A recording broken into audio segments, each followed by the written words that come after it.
I'm gonna Right, do a that's little it, twice in a row. I don't want to hog the inspiration. the announcements in the tweet and the Discord. They are. Now, who would like to give the recap for inspiration? I got it. All right, so resuming from our previous adventure, we immediately faced off last week against a Draco skull that had taken up residence in an old hunter's camp. During the battle, Kane was afflicted by a curse, and when the party turned northwards, we made the decision to try and contact the local druids, hoping there might be a cure for the affliction there. However, our journey was interrupted by a large pack of wargs, and tougher than first expected due to the lingering poison of the Draco skull, but we were able to eventually defeat them at the small cost of a few trees and Danu's attire.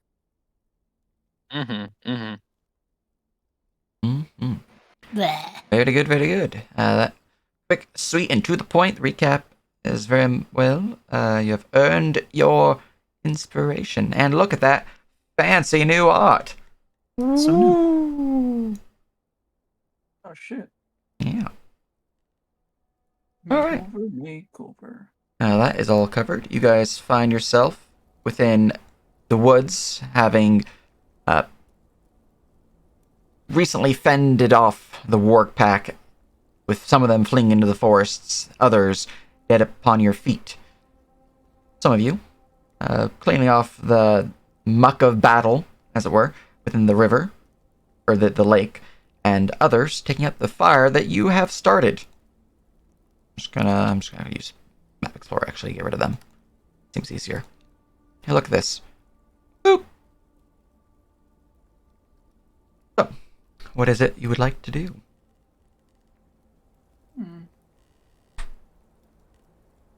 Well then, we should harvest these. Are these the ones that aren't burnt?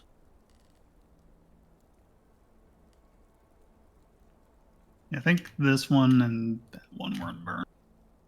And then obviously these two. But also considering our current state, we probably also want to camp. How close are we to the Menhir? You guys, if you look at your Noctix Wood maps, you guys are not super close to the men here, but you are pretty close to the Fenderwin Ferry. It'll probably be about another half day, maybe more, to the Menhir Stones. What time is it now? I forget.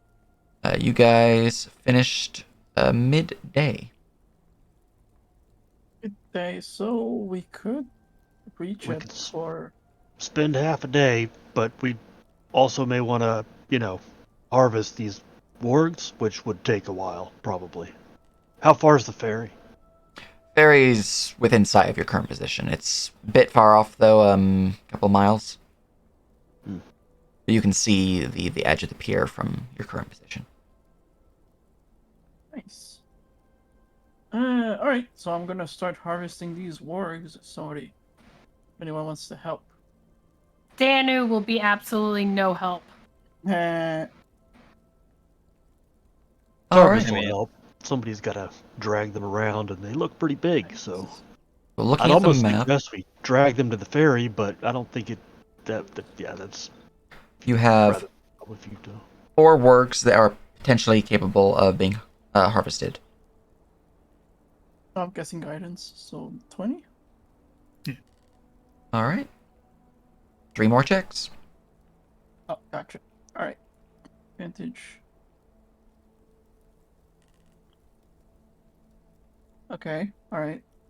Very good, very good. Let's stay consistent. Oh. I did that one. The best I could. 9. Alright, very good, very good. And last one. Okay, if I roll a 3, I swear. No. Okay, there it is. Alright. You successfully harvest the 4 pelts that were not ruined by the fire. And I have acquired 240 pounds of fine quality fur. Four pelts, 60 pounds each. We're definitely I'm buying not a sure we carriage. can carry all that. Yeah. That's depending on your quartermaster in your group. Definitely have a lot of poundage now. Like going on a run in one of those old ARPGs and your inventory is just filled with plate armor, plate armor, plate armor. Ugh. Yeah. I mean, I have most things currently listed. I'm just adding this stuff now. I just don't know everyone's weight capacity. If I made a drag litter sort of thing, how much could I drag? Your character sheet should list your drag capacity on page 2. Let me go look. 640. Okay. That's pretty good. Yeah. Normally, I have your guys' carry weights listed on your loot sheet. Apparently, I did not do that for you guys, so I'm going to go do that for you guys real quick. While you guys decide what you guys want to do.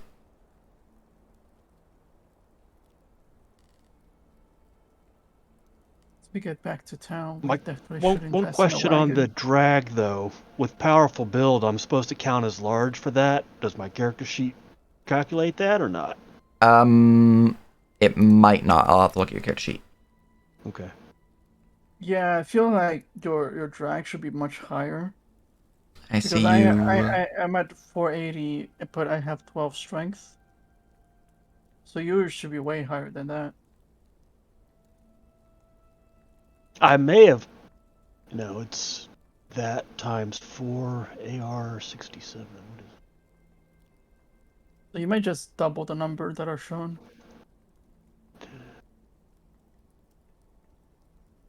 Going through the list of people. All right. Because the sheet itself, it's not like there's a spot where you can put in. I'm pretty sure if you put your size, like your size medium, if you put that as a powerful build, it might consider you as a large creature for purposes of carry capacity. It might have programmed that in. Yeah, I thought I just called Large. that. Yeah, you did. Powerful build. Okay. My drag is 1280.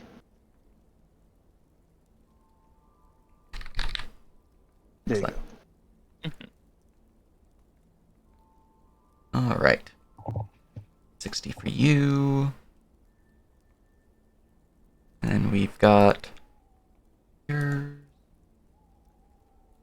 Nice. And My light load is 320, which is just under his actual weight, which means he might be able to do a pull-up. then we have yours. All right. There we are. You guys have a lot of carry capacity amongst your group. There you go. Your loot sheet has been updated with the party's carry and drag capacity. It should provide you guys information on what you guys are able to haul. Anyways, your carry capacity without having to have anything special is 2,760. But now that has all been determined, would you like to continue moving through the forest towards your destination? Good. Yeah. All right. Mhm. And you're traveling along the lake front to get to the Menhir Stones, or are you going to head inland a bit? Or are you going somewhere else? If we're passing by, why don't we stop at the ferry, just see if anyone's there? Yeah. Yeah. Henry, I have a quick question. Yes. Do you happen to have a sample recharge macro?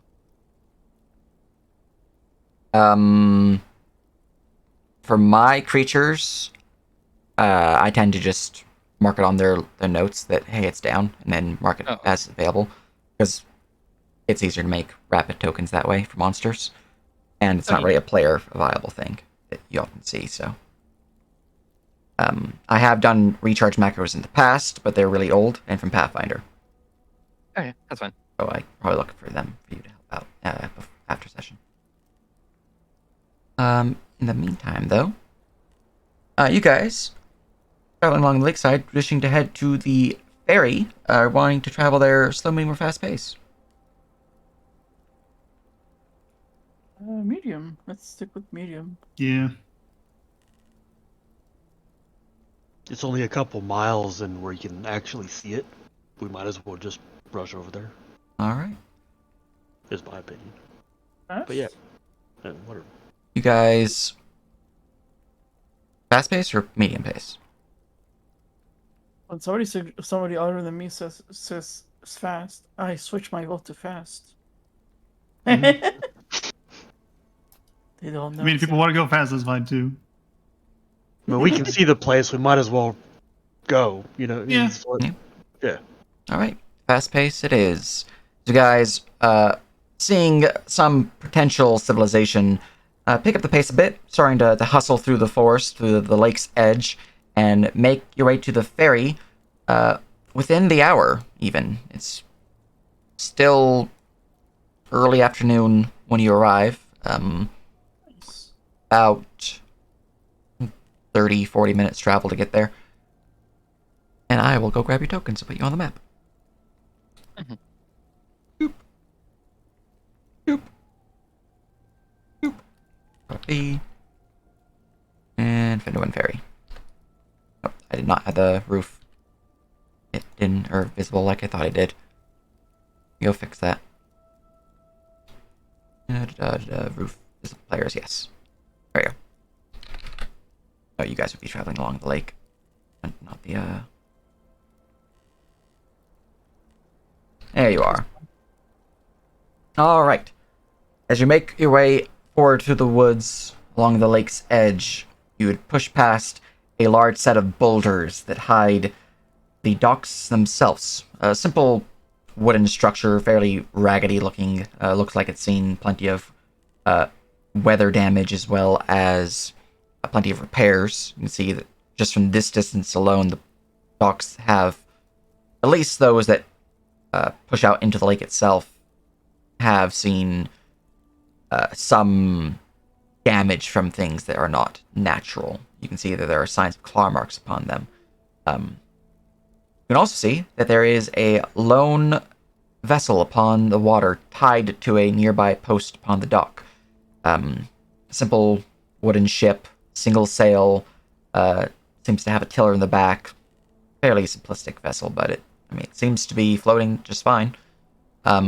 Just ahead of you, as you round the large boulder, you would see there is a mound of grass and wood sticking from just above at the edge of this pathway.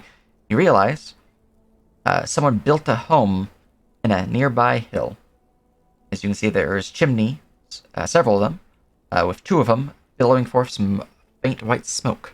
And there are windows looking inside of this building that are alight.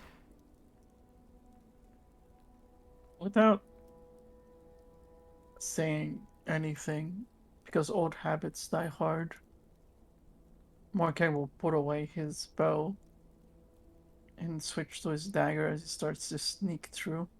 Like he suddenly just lowers himself and just starts approaching. Alright, roll me a stealth test. Sneak, sneak, sneak. Steal 2. You feel stealthy as Wow. you choose to place your steps, avoiding any larger patches of dried grass or twigs or the like that would cause noise with your footfalls.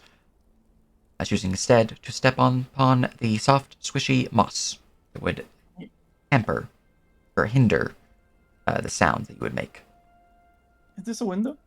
Or is That this- there, as you're looking inside, or at least trying to gauge it, is a door. It does have a window in it, but it is a door. I would have. Oh, okay. There's a window. All right. Let's sneak. Oh, feel free to just grab your token from the other map and plop it down. Peek, peek.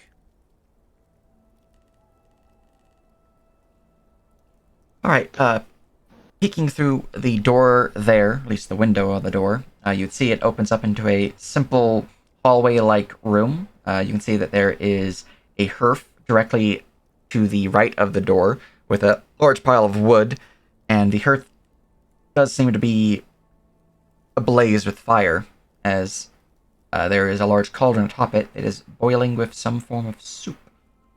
You can see beyond that there is just the faint edges of a stairwell leading up to a higher floor, and to the left, as you kind of gauge around looking through the window of different angles, would notice that there is a dining table. Food is cooking, but I don't see anyone, right? Correct. Alright, everything looks prim and proper, except what is this mess? That's a pile of firewood for the hearth. Hmm. everything looks good, but he's gonna keep patrolling. Try and find the owner. Right. As you push your way to that window there, you'd see that this door here is in fact open, and you can see from inside there is a small halfling figure currently shuffling through some crates, picking up what appears to be dried herbs and some other small containers, vials that seem to be filled with some form of spice. Whoa. They appear to be a small, stocky fellow, long, dreaded brown hair, thickened, leathered hide around their chest. They seem to have a cloak of fur, and though they don't have what their picture shows, they do seem to have a large, wicked-looking knife at their left hip. Hmm. The rest you wouldn't really be able to see from your angle because they're facing away from you, but, you know. Gotcha. Alright. So that's good. Because, last time we found the place was after an attack, but this guy seems to be alive. And out of pure habit, I'm gonna investigate this window. And I would have investigated the door too for traps. That's pure reflex. Mhm. So this would be the window here. The window doesn't seem to have any traps, though you do notice that there are some runes carved into it. Like into the windowsill and the panes of glass. Cool. I guess I can identify them. I don't have Arcana proficiency. What languages do you speak? I speak Common, Goblin, Thieves' Cant, and Barusian. Right. The language does not seem familiar to you. It's probably his language. And Yeah, also, yeah, without Arcana, you probably wouldn't be able to hit the DC. yeah. Alright. Just gonna sneak back. Break stealth. Alright. The halfling's there. Cooking some food at the moment. Still alive, thankfully.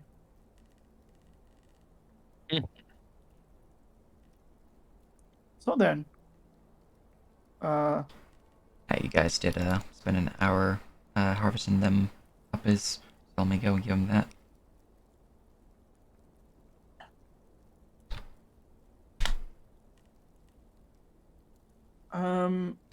So then, yeah.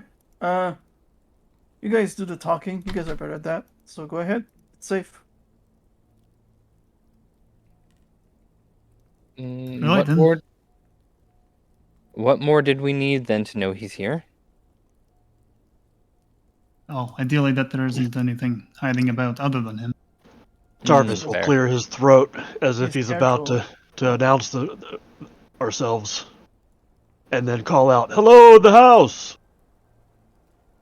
as he walks towards wherever the door would be. Right there. Where's the door? Oh. It's right here. Mhm. You know, Tarvis, they do have this tradition called knocking. Tarvis looks at his hand and looks at the door and just shakes his head. No, no. You don't I've have knocked. to punch it that hard.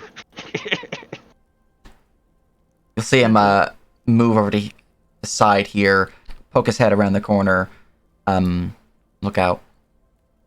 Let me go look at his notes, see what type of voice he might have. Let's see here. Redneck. Don't worry, we're trick-or-treaters.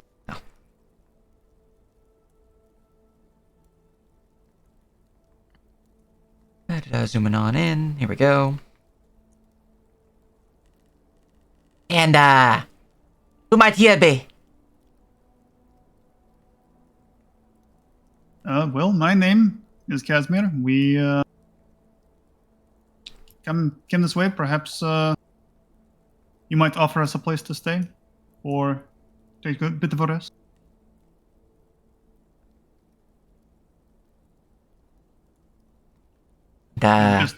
We're just a simple adventuring party. Doing a bit of work. drinking party, eh? But be a business in the woods.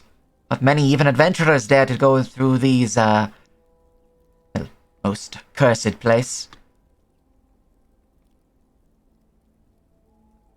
The leaders in Razvan have requested some aid in the bandit problem as well as other issues in the area.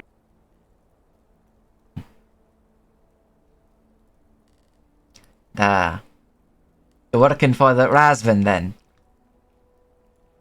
Indeed. It unfortunately seems we came a little far south. Roll me persuasion. I'm good at these, maybe. Nice. You'll see him kind of like put something down upon the shelf here, as his right hand was kind of out of view, but you'd see it was outstretched. He'll lower it, and I'll make for the door. We'll see him unbolt something, unlock something, unbolt a third thing, unbolt a fourth thing, and then twist a knob, and then click something in and pull back. The door opens.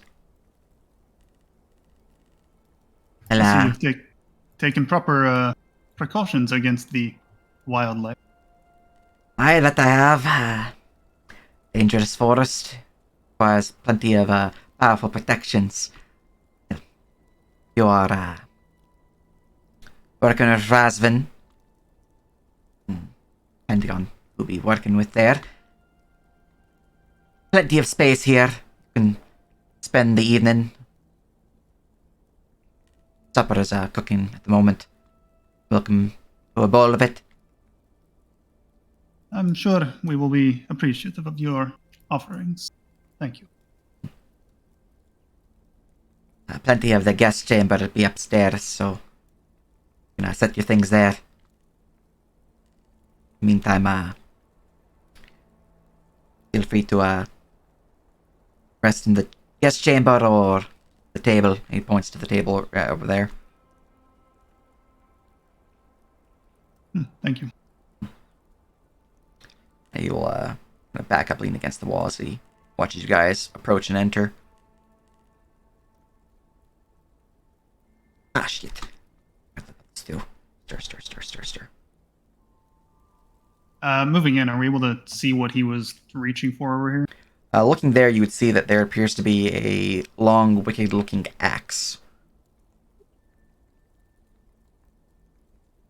For a human size, it's more like a hand axe, but for a halfling, it's probably a battle axe for him. Is it magic? It is carved in runes. Can I quick arcana check to identify? Quick Arcana, I can give you that to determine if it is magic. You have to fully investigate it to determine that. I just want to know Not be if a it's quick- magic. You can give me an Arcana for that. Mhm. Is Dano staying outside in the forest? Sorry, I thought I was being drugged in there. No, Yeah, it's all he's good. going inside. All right. With the 23, the runes do appear to be magical in nature. Mm-hmm.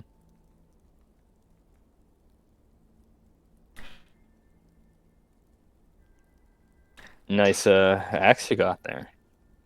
Well, some of the beasties around here require a bit of a extra spice to your weaponry. You know what I mean?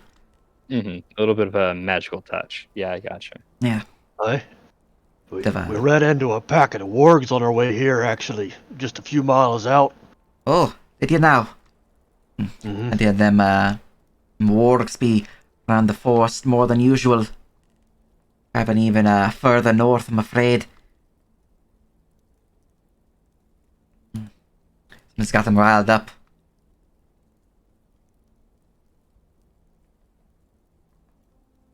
What? Be a sign of the return of the vampires. Night beasts, aren't they? You cut out there, Rika. I was just asking if you knew why the riled up.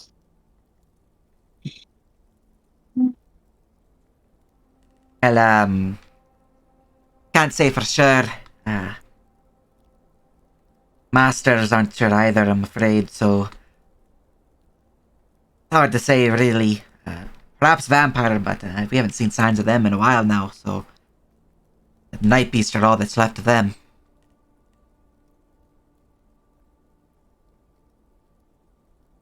Just some twisted joke. They're potting stab at us, I'm afraid.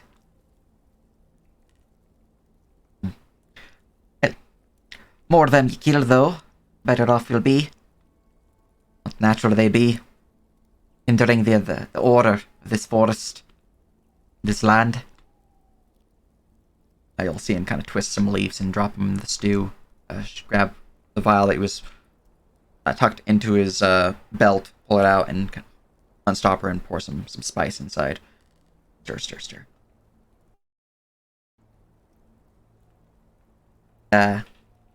You be fighting wargs,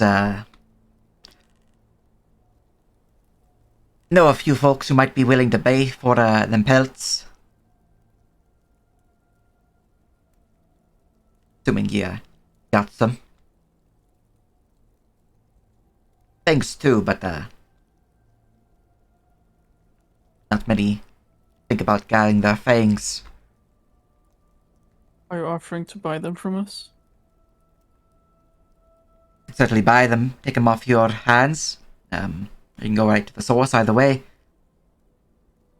What do you think, Tarvis? Well, I mean, if we can... If you already know some buyers, I don't see a reason we don't sell them to you. Something less to carry around for a bit. Certainly, certainly. I don't suppose anybody wants to keep one. Does it get cold around here? Yes. Is it? Oh, okay. It is a... I would consider it like a boreal temperate, so like on the cusp of being cold. In terms of like cold, temperate, warm. Let me see. We could. I wanna. What? Tarvis, we are carrying a lot of pelts. I mean, rather, you are. Well, I'm assuming what I probably did was I chopped down a couple saplings and made a litter that I've been dragging behind us, and it's outside right now. Like, we wouldn't have brought it in the house. It's probably right outside the door. Mm-hmm. You know, like over here somewhere. Yeah. How many work pelts do I need to make leather armor or studded leather armor? Well, is one enough?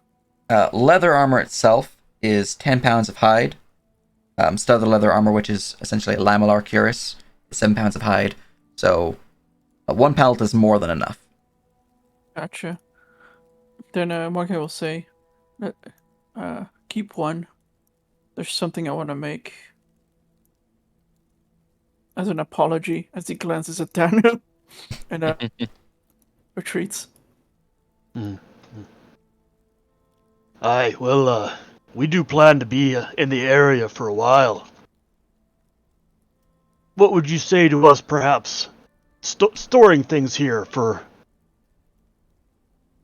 sale to either you or someone you know, or whatnot? For also future endeavors. Well, you and your group are welcome to stay here long as you maintain proper decorum, shall we say. As for storing your stuff here, I have plenty of storage space available. The storerooms on the other side. This your hallway through the door. Just points right there, essentially. Are the work hides or pelts? Actually, I should say the manticore hide don't have a tier. The manticore hide. Let me go. Yeah. At least you didn't write it. Oh, it's tier 2 fine. Okay, tier 2 fine. Yeah. And this one is also tier 2 fine. All right. Yeah. And so is the Dragon Skull belt. Oh boy. I guess I want one of each. Definitely not selling the Dracoscope belt. That's that's a keeper. I can But get that the done. org stuff, I don't see us making anything out of. Well, he just said we could use his storage space. So what I'm thinking we do is we make a deal with him to where anything we want to sell, we give him the first dibs, so that he'll continue to let us use his storage space, and then we leave everything else here for now, unless But, we're specifically going back to town to sell it. But we're going back to town, right? So there's no. are we? We are. We're looking for a curse removal. Yeah, but like the min here is like there. If the druids there isn't killed, like the other one, and they can't do it, that's fine. But I would still like to go back to town to get some supplies. Like silver weaponry would be nice. Plus, we can sell our shit to get that silver weaponry. You'd be at curse there. What was that? You'd be cursed. At least what your masks there, friend, says. Kane nods. A little bit of grave rot. Aye, we meant to see if the druids could help up at by the stones to the north. Do you know them?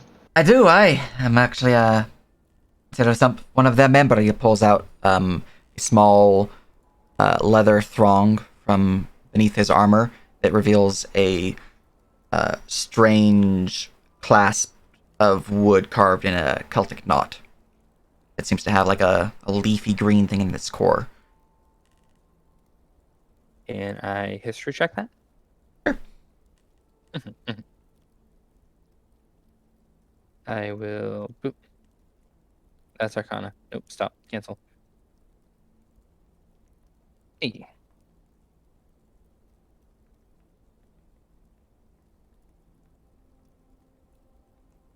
All right. With a 22,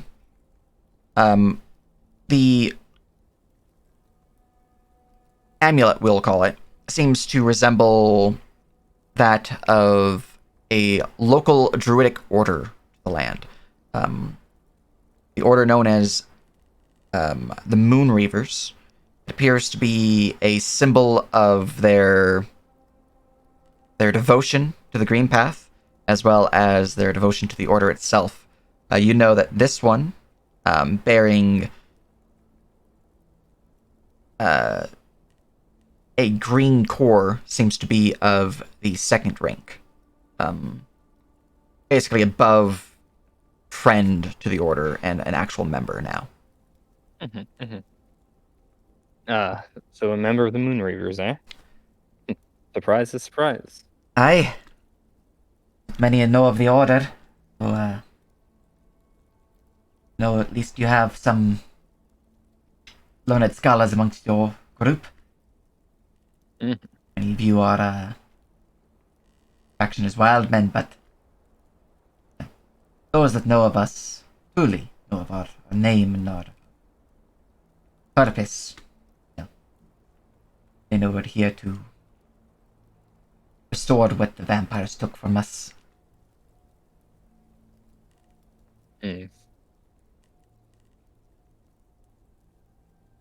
But, yes, if you are seeking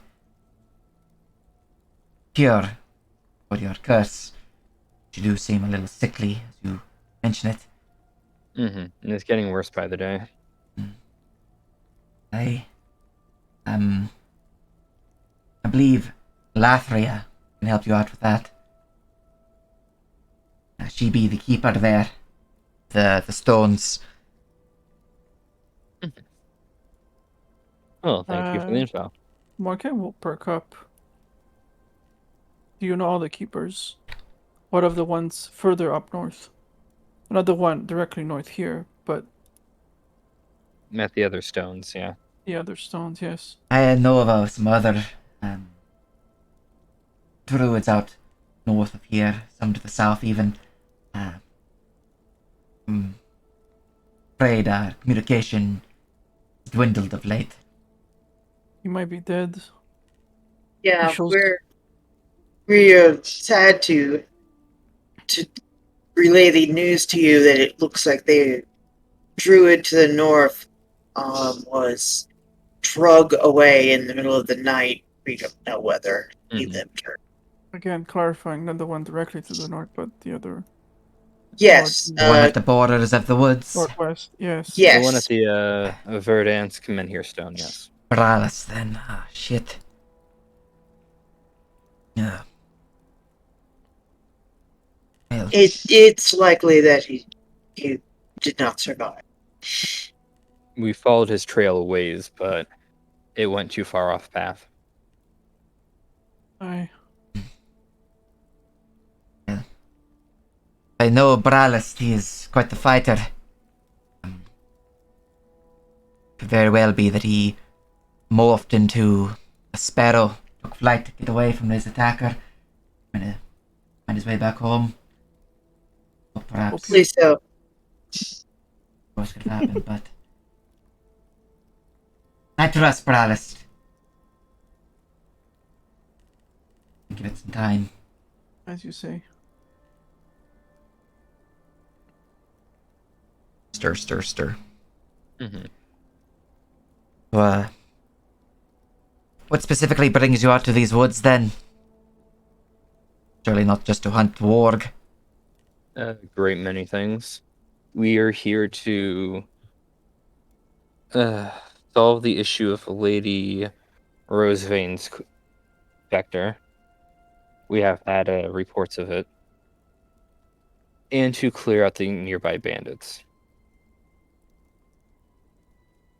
Certainly have had a lot of unsavory folks around here Mhm. late. You know, we do have it on good authority that you've made a deal with them. He points to the jacked man in the corner. You leave them alone, they leave you alone. Hell.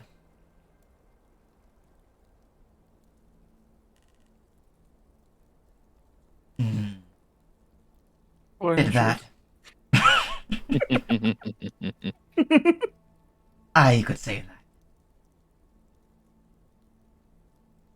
Blades can fend off the night beasts. Not so much an army.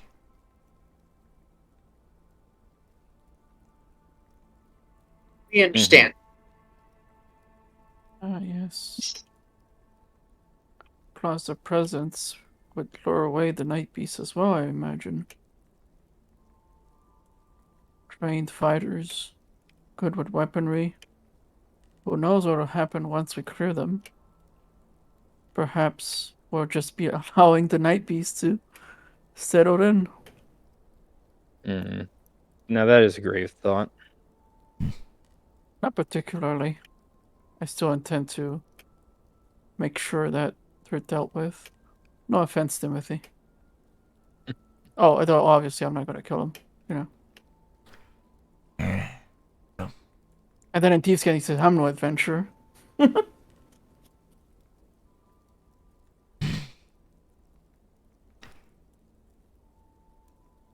Just grumbles.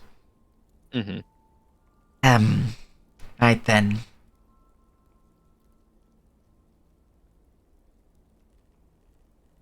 Anyways, supper is nearly ready. Feel free to take a seat. I'll get you all up a bowl. Mm-hmm. Appreciate the hospitality. Halfling chairs. Mm-hmm. Alright, and he will move on over to the shelf, pick up some bowls, a tray, spoon some stew into the bowls. There you are. Thank Looks at the you. bowl awkwardly. My thanks. Yeah, well. We don't be kind to one another, then we're no better than the beasts out there. Mm-hmm.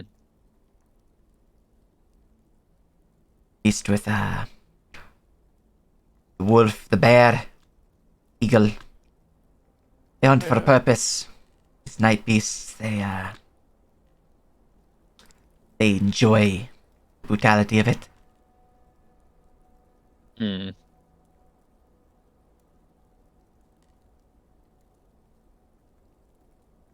Alright, so weird question. I didn't ask, but how big is the window? Is it big enough for a medium It is big humanoid? enough for a medium humanoid to squeeze through. Okay. Taurus will probably have issues. Okay. Morgan will say, I hope you don't mind. Could we open the window? And he turns.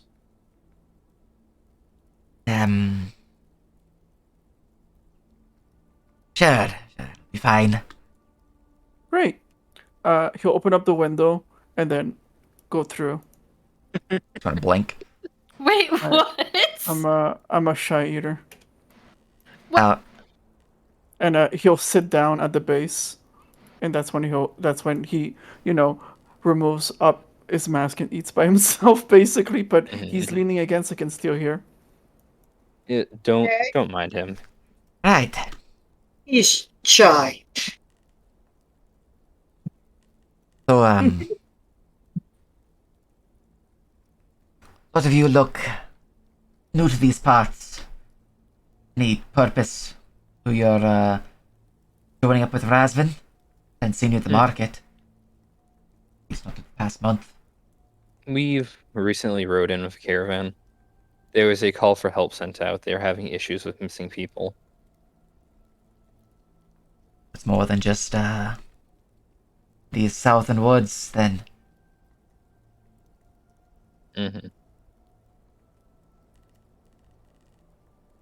Well, apparently the bandits had been kidnapping people and turning them into zombies. Looks pointedly at Timothy. You have now.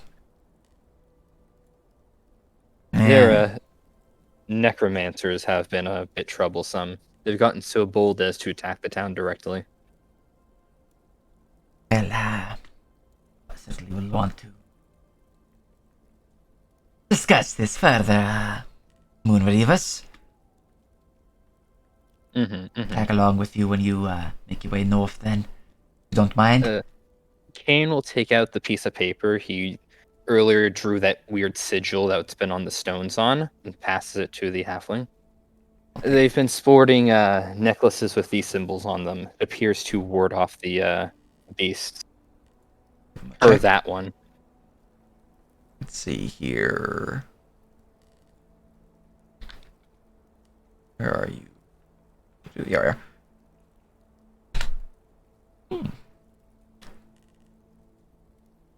Oh. Pierre Quaroon. Gives reason to why they're avoiding ye. Nasty business. Apparently their new leaders are handing these out. Well, you lot are here to stop them then? It's one of our goals. Good. Good. Maybe dealing with the dead, rising their spirits and breaking the order of things, well. That's a bit beyond our agreement, wouldn't you say there, Timothy? Right. And make the agreement with our boss, so change is going on around here, you know? Right. Oh, aye, he's been real helpful since he tried to stab me.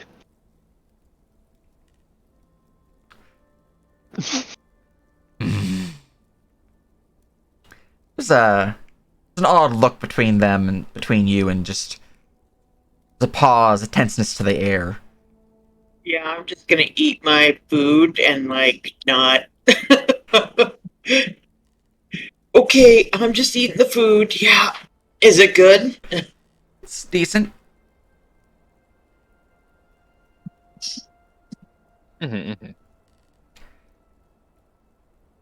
At this point, Janos will It's not berries. Look away from Timothy. Well, yes. But the berries grow around here. Good in a pinch. It's a little runny, if you know what I mean, though, if you eat them for too long. Oh, don't worry. We're full aware of the prevalence of berries in the area. Produce a bag with 69 days worth of berry ration. Yes, I rob nature. Alright. Well.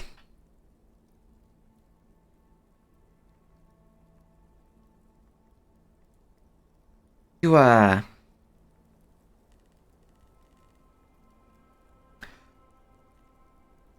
the symbol they be bearing. Anything else about it? To my knowledge, it just traces back to vampiric, like old vampiric lords and so on. They don't. The bandits themselves have no knowledge on these at all, except for they help with safe passage through the woods. Something about it. This symbol in particular. I swear I've seen it recently. Right. Remember where, though? Not on bandits. Clearly. Something else. Shadow Beast? Maybe a night beast. Maybe a nearby tree. Can't say for sure. Can't quite remember. Wasn't there before, though, I can tell you that. It wouldn't put it past me if they started marking their pathways and their normal routes through the forest with these. Aye. If they do hold power, if not, then who knows? Hell. Certainly didn't dissuade that one night beast from assaulting me. So The symbols are certainly helpful for the more fell of their kind. Some of their types, though, unless you bear additional blood lines or the like, won't do you much. Most of them beasties be further south, though. Really, just at the cusp of my own hut here. So.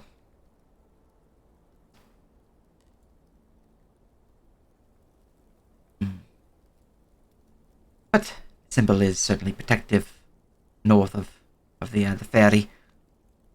At least for most of the critters out that way.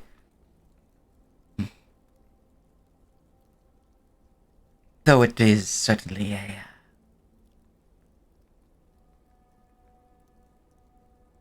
a cursed object.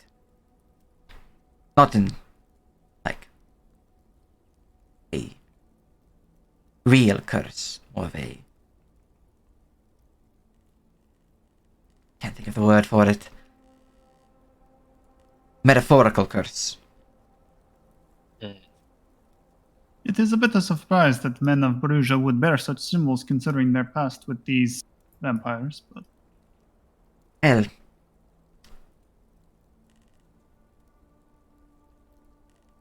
Lots of the lands have become quite dangerous due to the night beasts.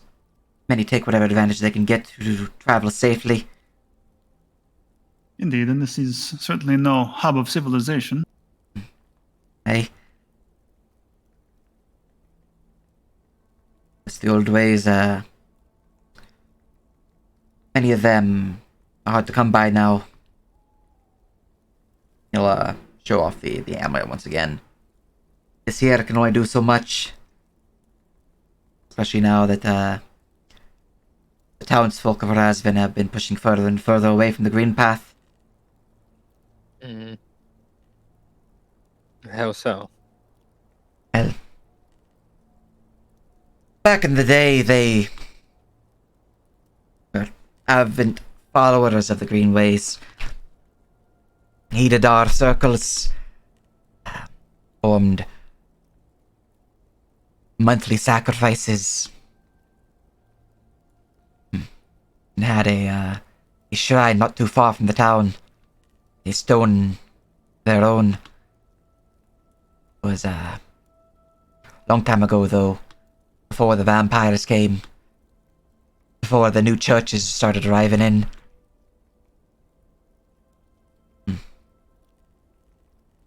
Or the Crusades, even. Then their own deities started swatting us out of here, pushing out the green faith. pushing in their dragon gods. Then the gods fell. And some flocked back to our ways.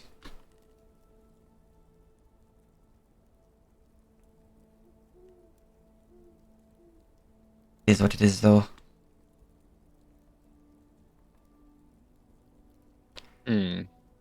Speaking of your ways, word has it the Rosevane Manor has a grove. Were they members of the Moonreavers? The Rose Veins, no. But, said that they, the old inhabitants, people who once... Well, Rosevane, saying no truly is a bit of a deception, I would say, not fully, but Rosevanes are descendants of the original owners of these lands, long before the vampires arrived. Back then, they were most certainly ardent supporters of the Green Faith. As many of these menhir stones prop up the lands. Were impended even when the vampires showed up. Fended them off, protected these woods.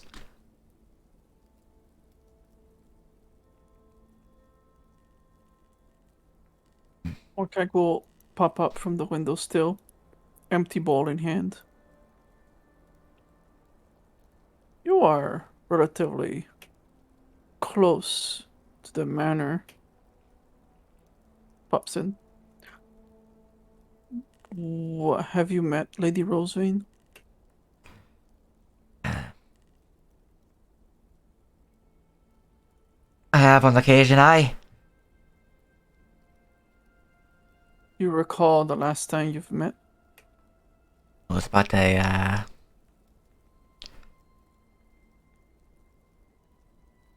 look at the timeline, 1 second. Oh, and, But, and while he's talking, I'm gonna incite. But, 2 months back. And they were, traveling not too far from their manor house. I was out gathering herbs. And, somebody got startled by a nearby critter. Eased them of their concern, though. Got to talking. Started asking me about the old family, House Dynasty, who once ruled this place, so...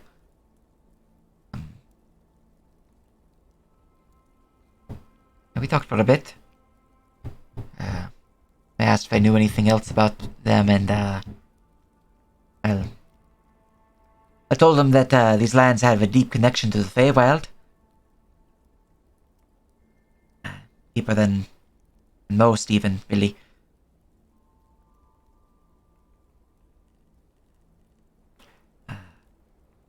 Told him that they should come on by to the Menhir Stones. Speak with our master.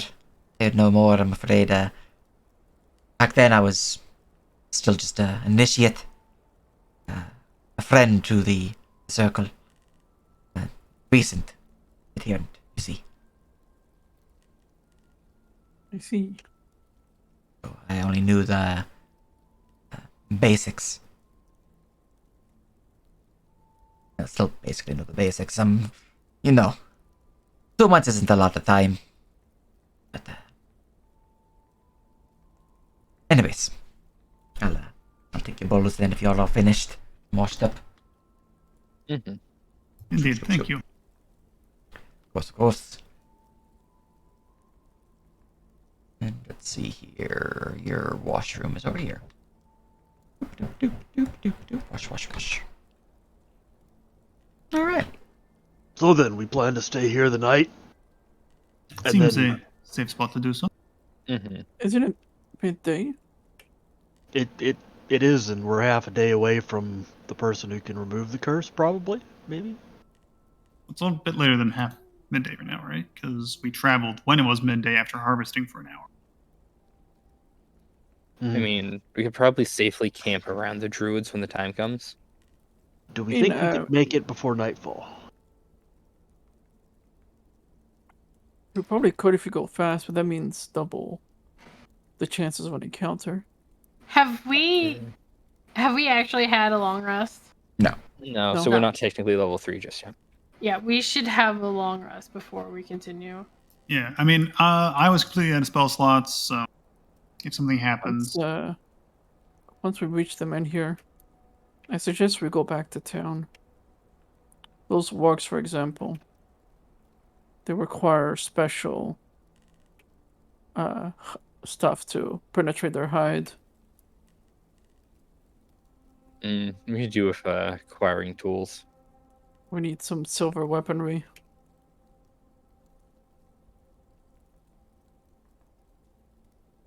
Ideally for the boss, most of us, and then we can offload everything we've gathered.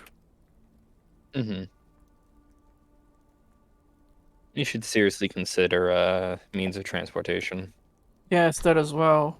We need a carriage. Mm-hmm. Some horses.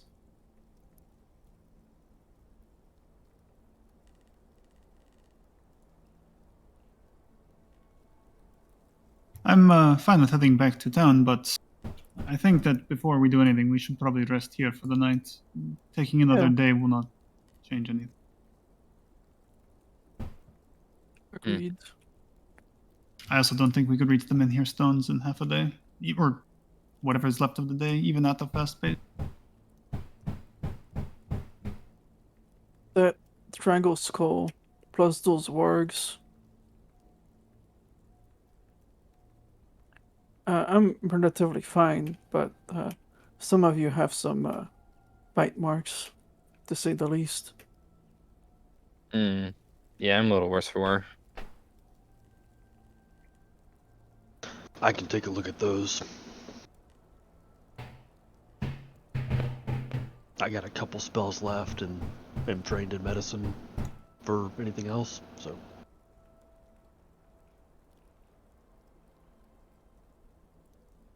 Great. Yeah, so we're staying, I guess. We're staying for the long rest. All right. Yeah. Mm-hmm. Anything else you guys want to do for the evening before we press onward of time? As Janos will just have more like basic, how's the weather type of questions. Actually that, but he's got all of his curiosity answered. Mm-hmm. So if you guys have anything else you want to do, excellent, we can do so. Otherwise, we can press on. Tarvis would want to strike up a conversation about his axe with him. Does it have a name? Is it a heirloom weapon or something? He has an interest in powerful weapons, but it's not really important. I see. Heck is Show off dusk mallet that he found in the woods. yeah. Mm-hmm. Wildcat was spent the long rest more or less helping out Janice. Excellent. Might as well. Also, obviously, the real reason is because he wants an excuse to be around him, check out his routine, map it out, figure out what kind of person he is.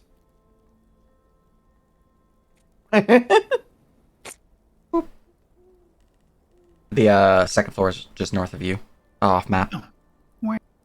Wow. Did he actually tell us what his business with the ferry entails? Like, how often does it travel? Oh, yeah, we need a schedule, yeah. You guys never asked, but for purposes of basic questions that you guys would have, as for the axe, he crafted it himself. It is named... Let me bring up his sheet. That's where it's located. Gianno's sheet loading.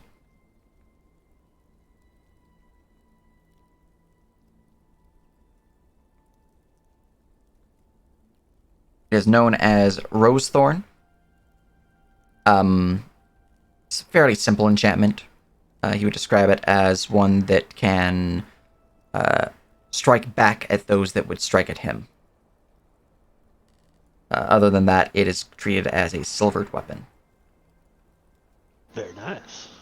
Mm-hmm. This is dusk mallet. It glows, and Tarvis will turn it on, turn it off. Turn it on. Turn it off. Excellent. Yeah. Yeah, certainly interesting enchantment there. Sure it'd be a fine weapon for these parts. A lot of things fearful of such power. And as for his ferry business, most of the time he will spend at this part of the ferry, as this is where his home is. He does have a similar shack on the other side, though smaller. It tends to be just a single room, basic fire and all that. Basically enough for him to spend a couple of evenings there. On average, he will spend the weekends at the other ferry and the weekdays at this one. But that will change during periods where it's close to a festival, in which case he'll probably spend most of his time on the other ferry so he can help transport people around the lake easier. Because most people come up from that road rather than this road.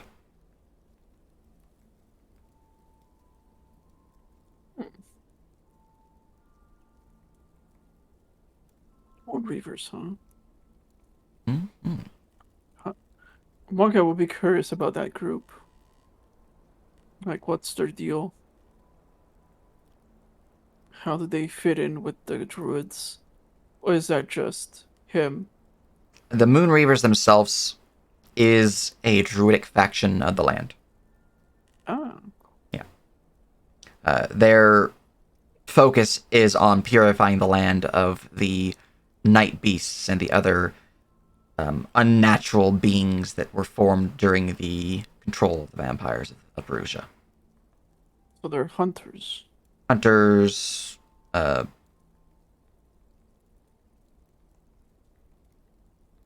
followers of the Green Path. Oh shit! If they're good at fighting night beasts, give me the bestiary. That's basically what Mark is gonna be saying. I need all of your notes, if anything you can spare. We will be dealing with night beasts, and surprised by how tough the hide of wargs is, that not even magical bow could penetrate their skin or their hide. They are quite the tough nuts to crack, I'm afraid. I'm still going through the motions of learning all of the weaknesses myself. But, if you speak with Nalathria, she can probably help you out more than I could, at least. Kaza would be the best option, but I haven't seen them in a couple months now. Oh, Janos, we're here for several hours. You're my contact, so I'm gonna get the most out of you as I can. Were you giving any literature, perhaps? Most of what I've been learning has been through oratory,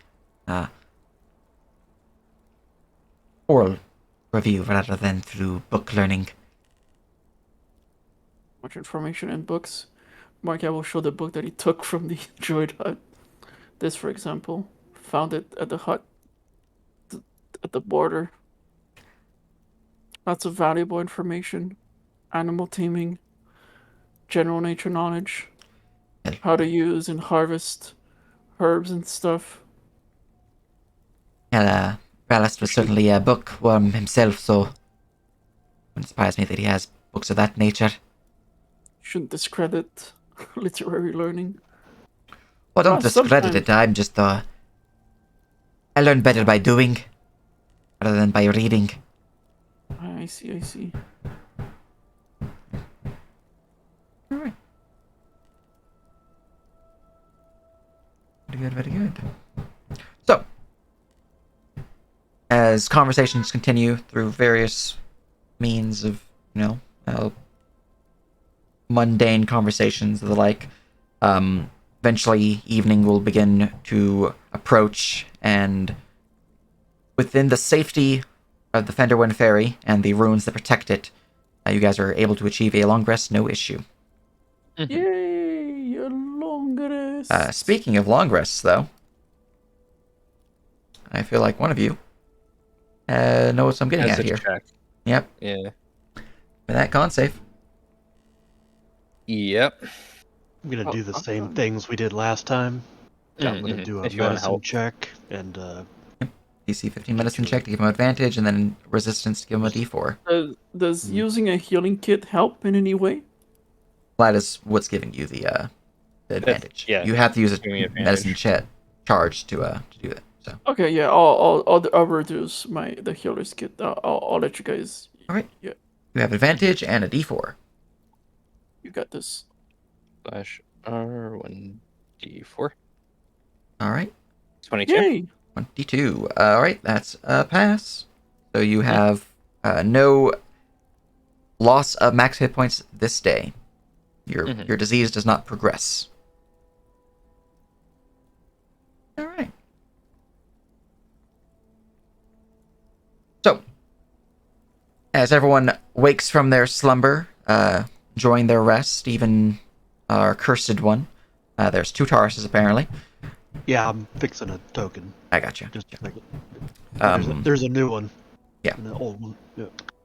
I will say a quick 5-minute break, give people time to plop their tokens, give them updates you have, if any, for your level up, since you are now level 3, and meet back in like 5 minutes. In the meantime, I'm gonna grab a drink. Mm-hmm. Before that, though, very much appreciate the 5 gifted sub stiff and the sub skip.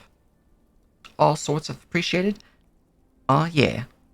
Also, look, you have access to fancy emotes. Haha.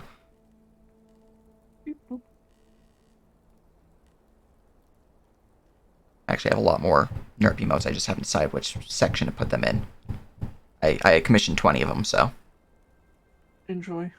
Mm-hmm. Nice. Yeah. Anyways, be right back.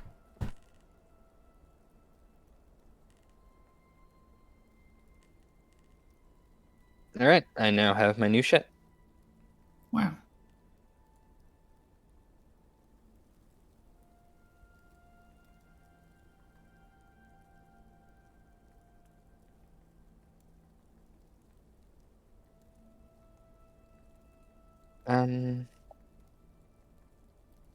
Some things didn't reset on my long rest.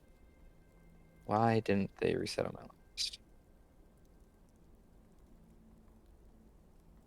The long rest setup to replenish them.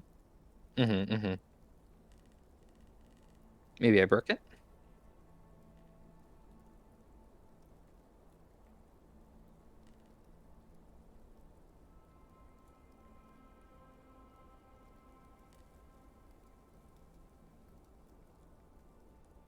There we go. I'm really looking forward to level 4, though.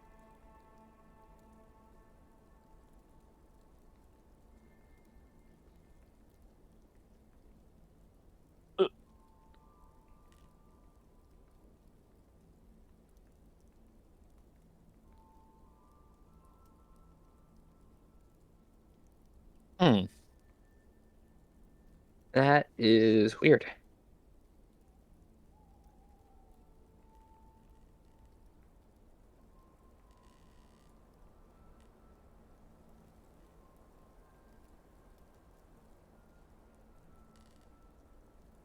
Unfortunately, cannot see the macros. I cannot offer any insight.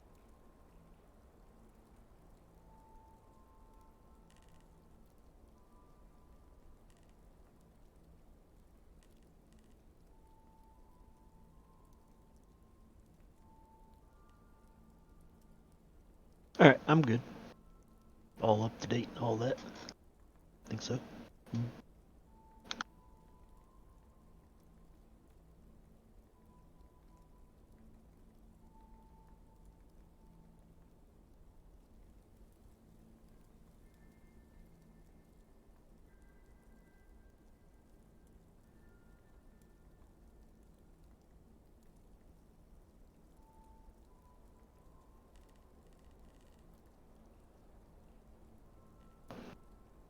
I returned. Welcome back. Hey, welcome back.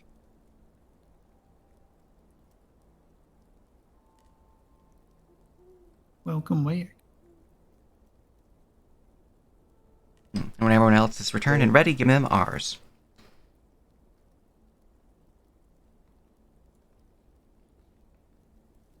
That's weird.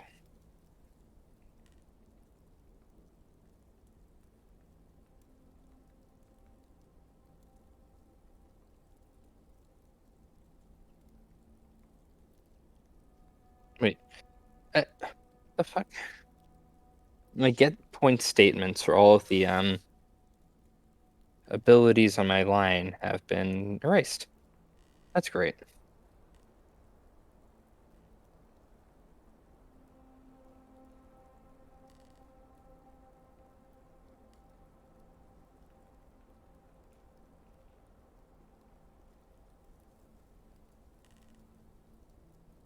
Let me... NPC library, are you still...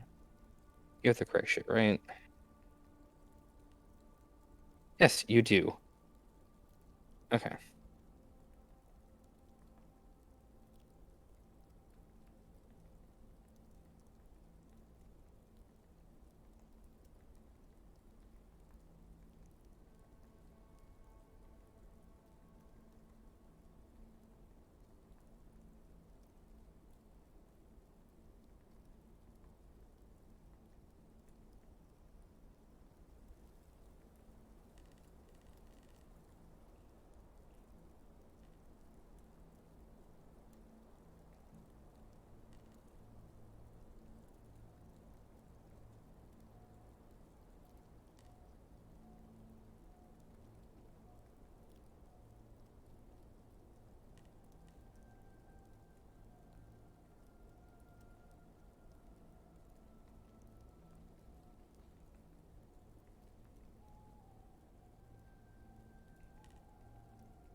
Now let's see if this fixes. Right?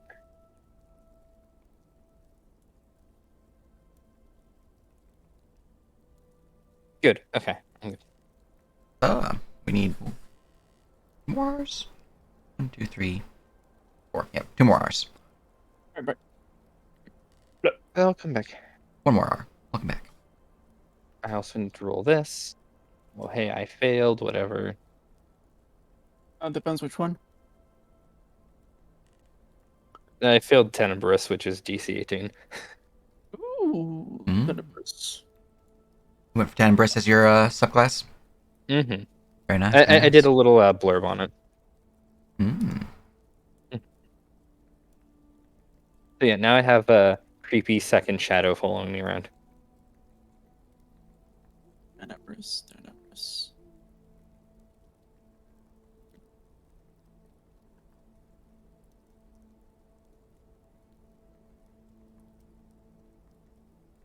Oh, I also have a Devil Sight now, so that's good.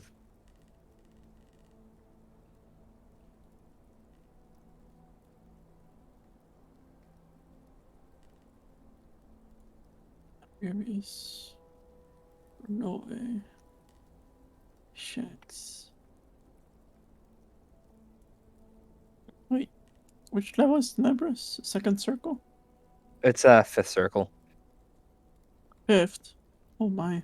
You get him as a subclass. Oh yeah. Yep. Summoning Tenebrous. I was going to take a cult, but thinking about it, the things I want a cult for is the equivalent of me just having a scroll of featherfall in my bandolier, or just casually having a potion of water breathing. Until 6th level, it wouldn't really do anything for me.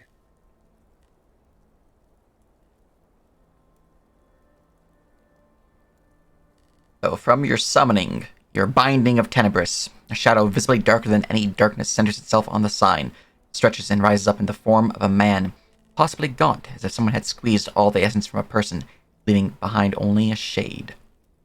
Spoopy. Creepy shadow mans.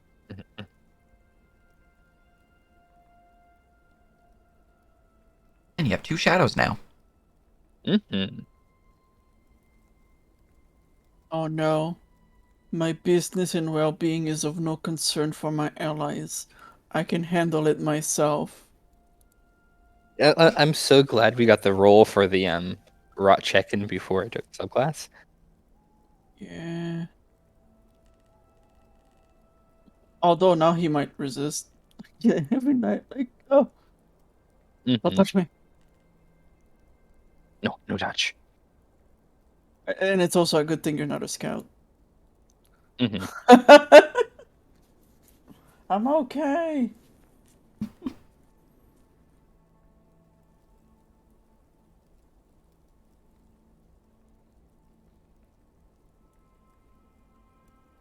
It is fun to autofill the binder stuff though.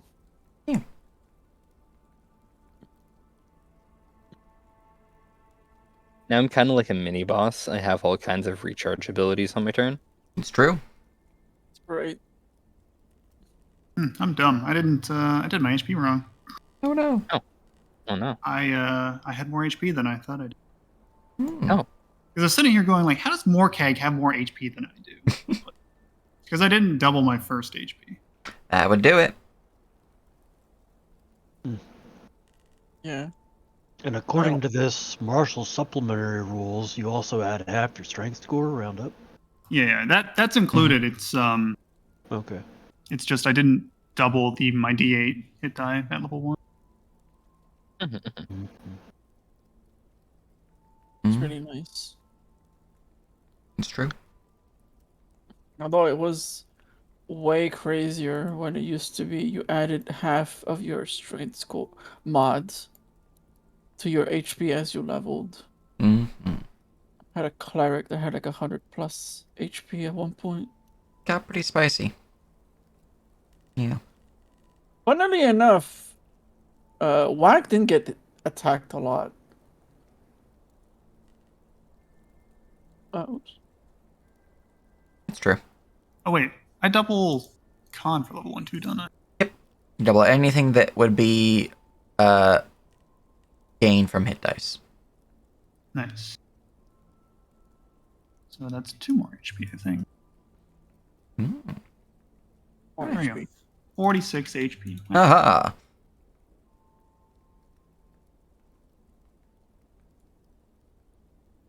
Are you ready, Tiff? No. Gotcha. Okay. No worries. Damn spellcasters. I'm kidding. All good.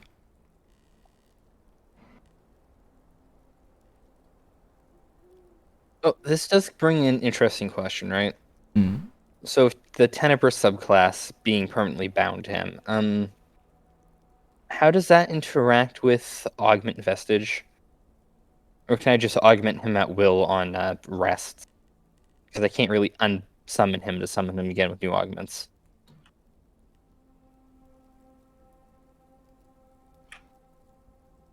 Mean pack documentation? Mm-hmm.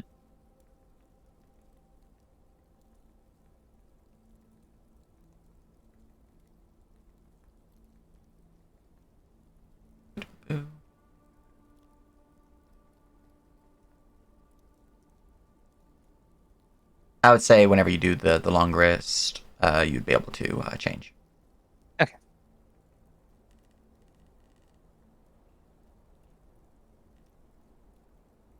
I love those augments. Mm-hmm. Now I don't have to keep track of whether or not I have them. I always have them.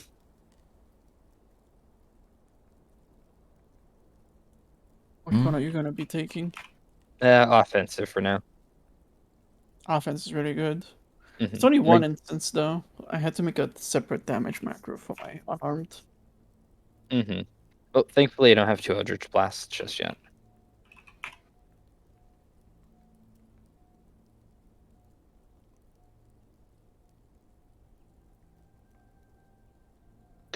So had anybody actually needed a lesser restoration now that I'm a second level cleric? They will when you guys get the cursed cured. Mm-hmm. Right, okay. Yeah, they can't actually cure the curse or the disease from the curse without curing the curse first. Right. Yeah, Yeah. we should Ranger. Druids are happy to cure the curse, but anything past that, no thanks. Where are your custom classes? Handouts? Oh, speaking of which, are we dumping stuff for this guy to sell? I That is mean, a great we might get a better deal from him. Let's offer him the things if he wants to buy them. And then Well- anything he doesn't want to buy, we can sell in town. Yeah, he was specifically interested in the pelts and stuff. It was more a Yeah. question so I can do tracking. So Like, I feel like we should keep one pelt each, because one pelt is pretty heavy. I just wanna. So he is willing to purchase your gems. He is willing to purchase the Viridium ingots that you have. I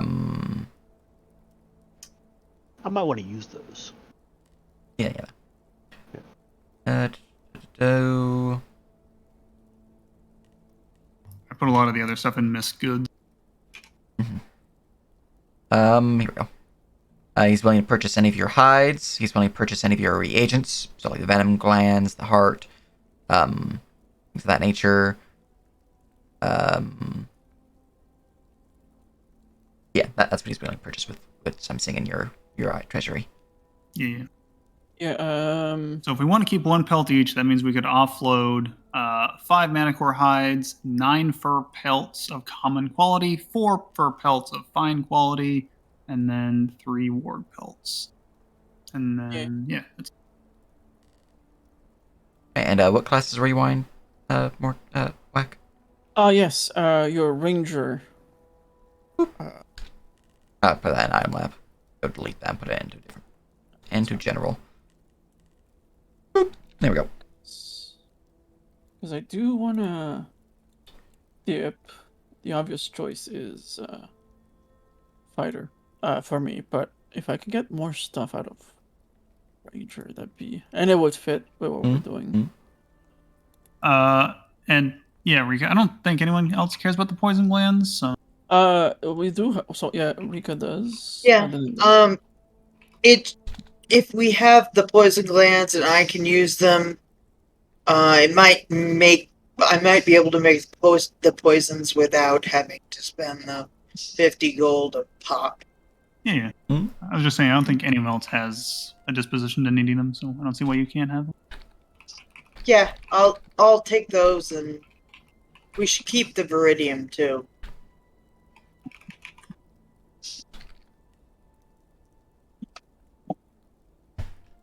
All right, so am I confirming sale of all but one of each type of pelt?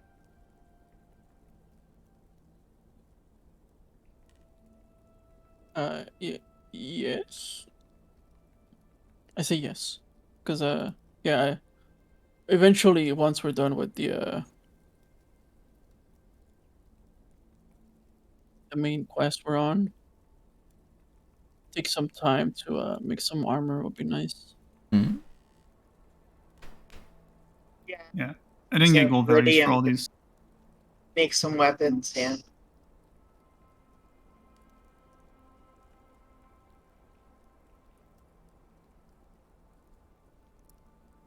Yeah, might as well offload some stuff now, and then when we get back to town, we'll offload the rest, and then we'll invest in a carriage, some horses, silver weaponry.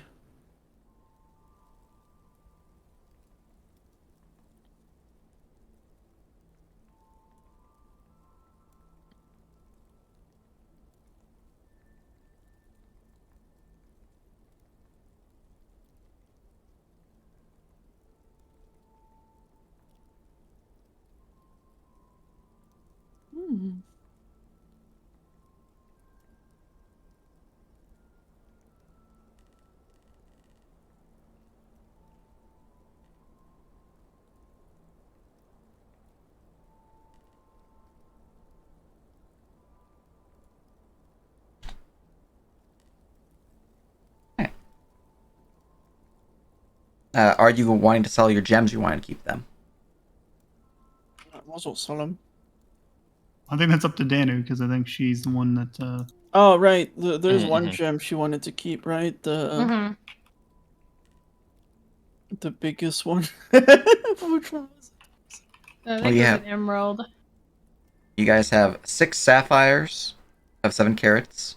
You have 1 tiger eye at 6 carats, 7 lapis lazuli at 3 carats, and 8 azurites at 4 carats. It was a tiger eye, right? Or I know No. the sapphire.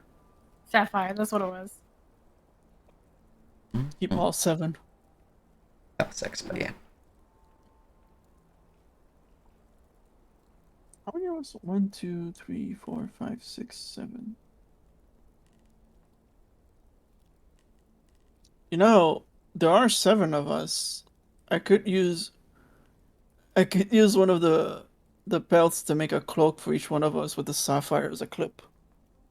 And then we'd have matching cloaks. That'd be fancy. And yes, I'm counting Timothy. Yeah, I got it. Okay, got it. It would be like a gang. Finally in my element. I still Alright. have a couple macros to make, but I got the big things done. No worries. That is the 6th hour. So, you guys wake from your slumber, having achieved your long rest. No issues had. The evening went by uneventfully. The bedding you were provided was quite comfortable. It wasn't, bad sleep or anything like that. And I'm going to mark the day as having passed.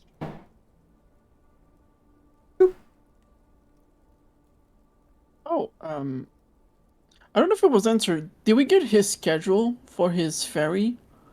He tends to be Or- weekends at the other place and weekdays here.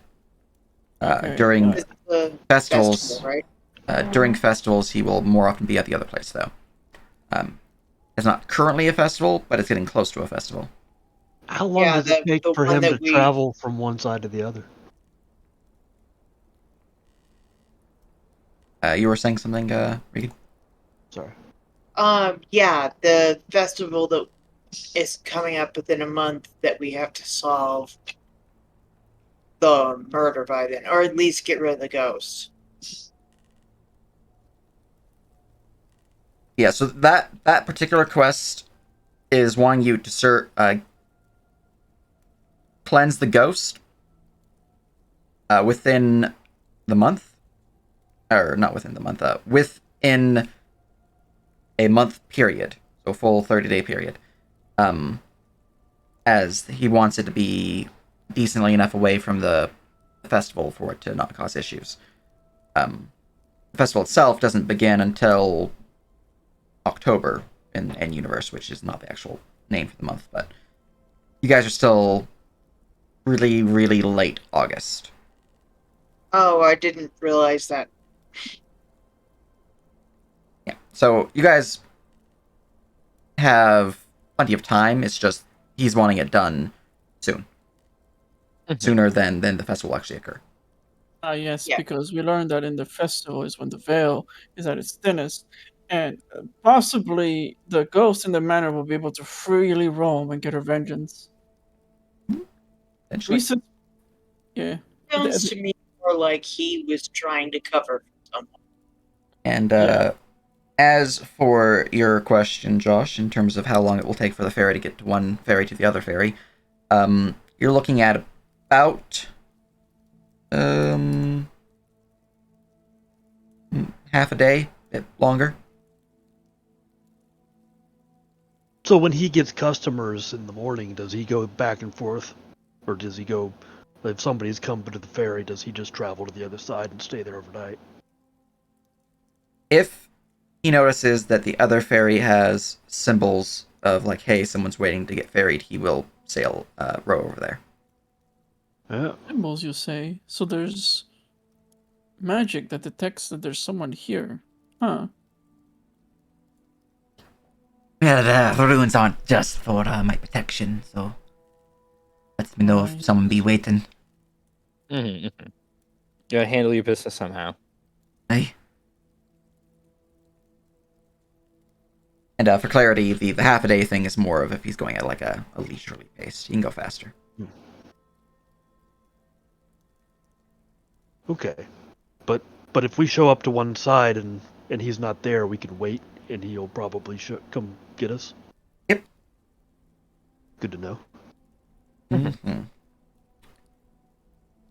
And in terms of the ferry use of itself, using the ferry is 5 gold Per Each? person?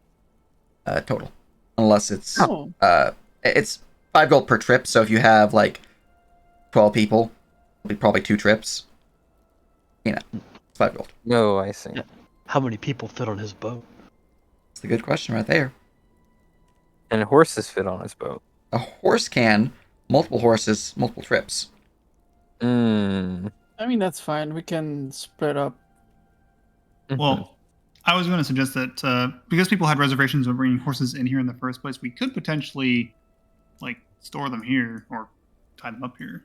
Mhm. Is his ferry big enough to carry all of us? Just us? His ferry is big enough to carry the party. Maybe one more person. Timothy is definitely on the cusp on is it enough or is it not enough? Mhm. Now, if you add a horse to that, definitely going to need to do multiple trips. Mhm.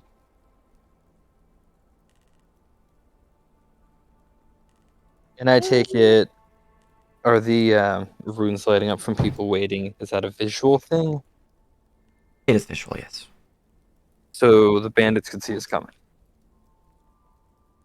I mean, potentially. Mhm. Asking about this, you would motion towards the dock itself, and you describe. There's some runes on the piers there. Some of the posts. They grow a bit of a green hue to it. It's hard to spot, but if you know what you're looking for, I do. Well, there you go. Mhm. It's easy to spot at night, though. And if you ever be needing a ride, just place your hand on one of them posts or on me door. It'll let me know that there's someone over here or over there.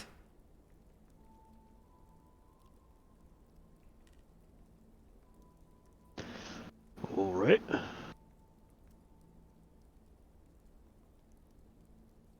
All right. Is there anything Thank you else? for fixing that.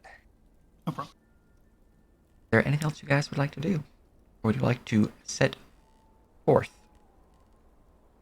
Let us go forth. Knowing that we're going back to town, does he have any requests since we're coming back this way? Well, his thought is that you guys are heading to the Menhir Stones north of here, which he does want to join you with. Join you on. Oh, hell yeah. Okay. As for if you guys are going to town,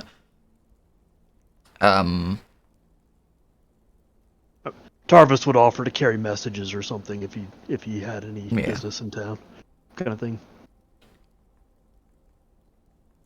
he would. You are heading back to town then soon. Yes, we need to offload some of our cargo and acquire some proper weaponry to deal with these night beasts. Right. Well, in that case, your offering, I wouldn't mind a letter being delivered.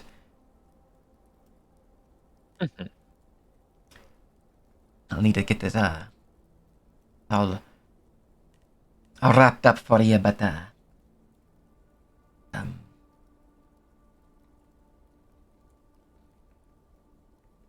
Valdemar. Do you know him? Owns the striped beast in town.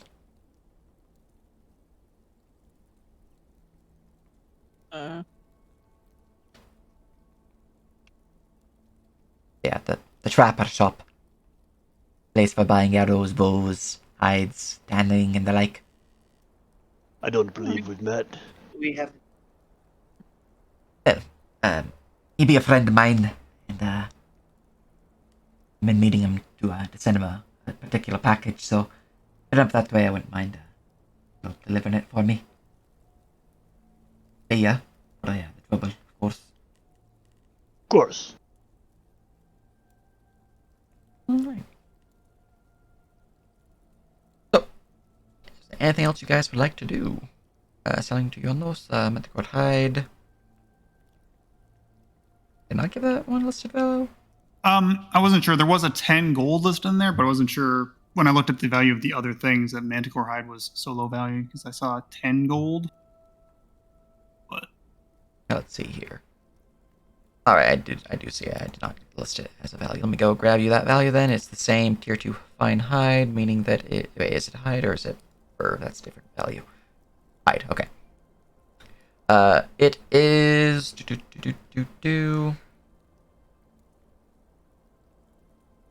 25... Or, no. 5 silver a pound.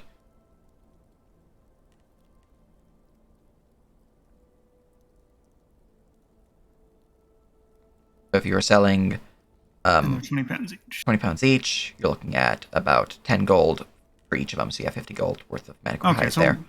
okay, so that the price was right then. Okay. Nice.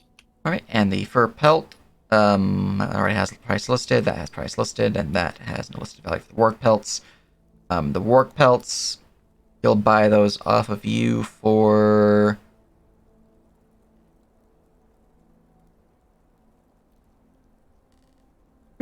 $2 gold a pound. All right, so that's 30 each. Wait. 120 gold each. Yeah, sorry.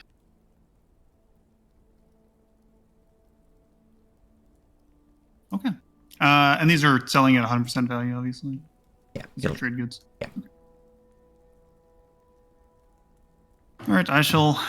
And everyone's fine selling those things? Mm-hmm. Yeah. Okay. I shall begin doing the math. Or, Yeah. well, distributing the gold into the pile. Mm-hmm.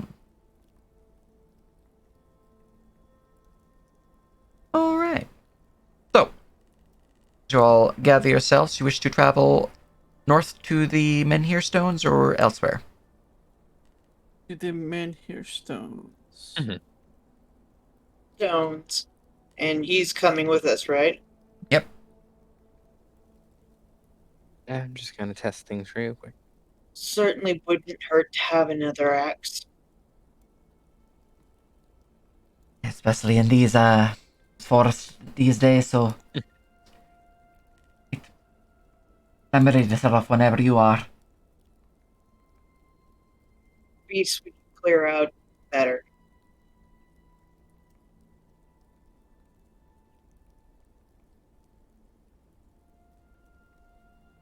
Yep. Tarvis starts walking. Excellent. Let's go. Alright, dropping your tokens, and I'm going to go to the world map. So, on here, as you guys are traveling along, you wish to just continue along the coast, or you wish to head inland towards the path and then travel to the shrine from there? What does he recommend? He would recommend traveling along the path. I think we should go with his recommendation, him being the local. Agreed. Alright. Slow, medium, or fast pace? Medium. Alright. He recommends otherwise. I have no objections. Yeah, medium's good. Traveling along the path, it takes you nearly 3 hours to arrive at the Menhir Stones, but you do arrive unaccosted. I will go and update timeline to reflect this. Here we are. Cool. I'm going to pasta your tokens onto the map.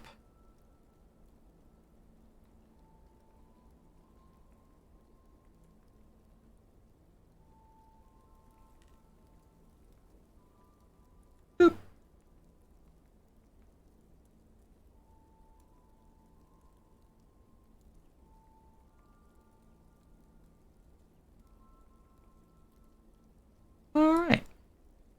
me know when you're loaded. I'm in. I'm in. I'm ready. Sorry, I was fiddling with my Yeah. token. What map are we on? The Noctis Menhir Stones. Mm-hmm.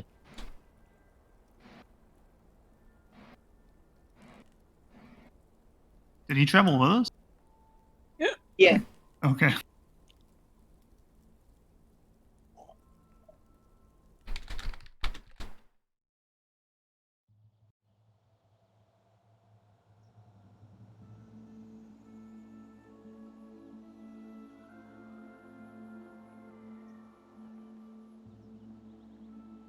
Very good, very good, very good. All right. So, begin to make your way along the path.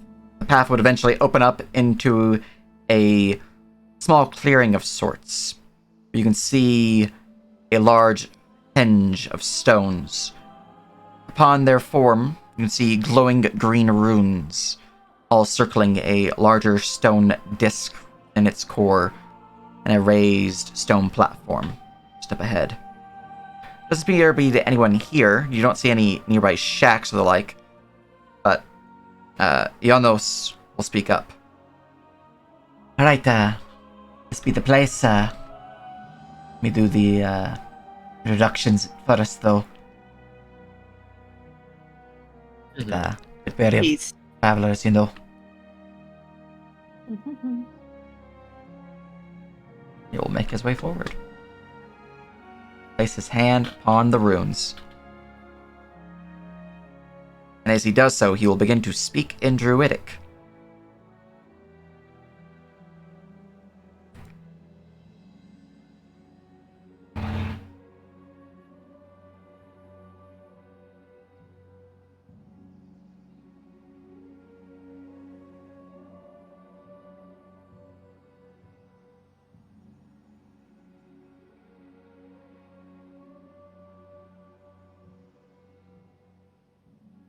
Let's see here. Who would be the one who would speak first? Be you, I feel. Copy.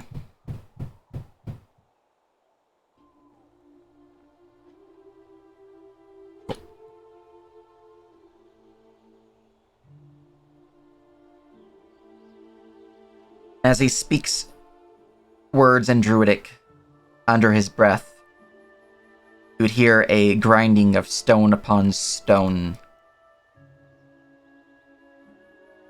as a pathway is revealed. Oh. I did not have the other one revealed. Let me go fix that. Impressive. Shall we wait up here for you? He'll turn to look at you. For a moment, Very well. you understand, my people are very secretive, not like those uninitiated, shall we say. So, I'll be back. Right. I'll, grab Nilathria to speak with you. I suppose in the meantime we can attune to the stones. Hey?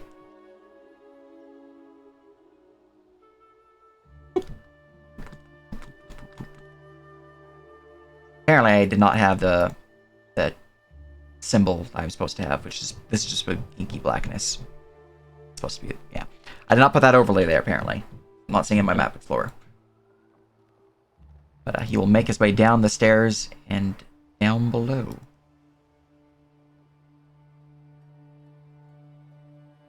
Wait. Their privacy.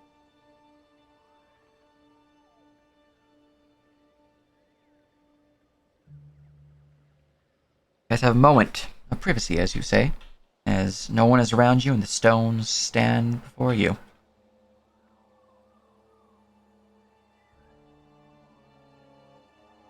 Mm-hmm. And we'll place his hand upon the stone and begin attuning. Excellent. it requires a short rest to attune, but we'll see if I mark you guys as attuned soon. Tarvis will do the same.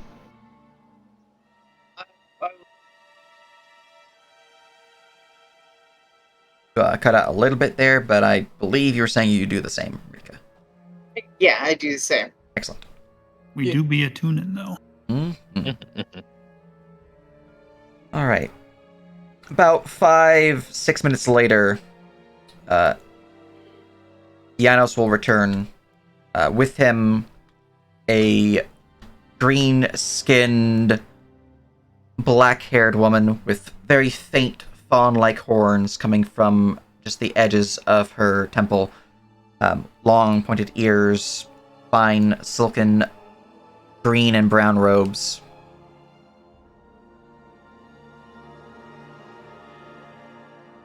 I'm gonna push her over to here. There we go. And he'll be.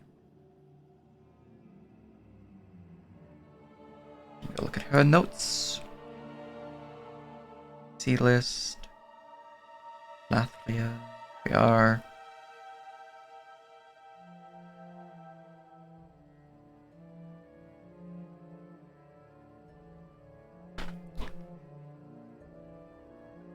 Elam.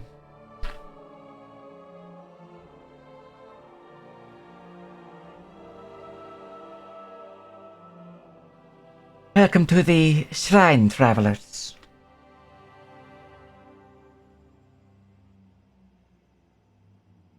Janos here speaks on your afflictions, your search for restoration.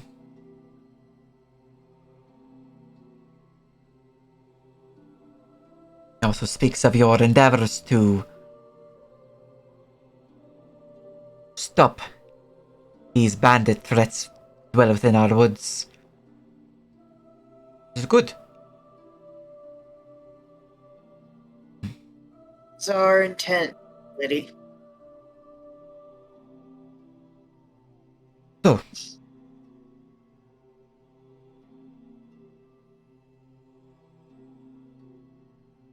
for this purpose, I will gladly provide you with aid I can provide those who are sick or cursed, as it were. But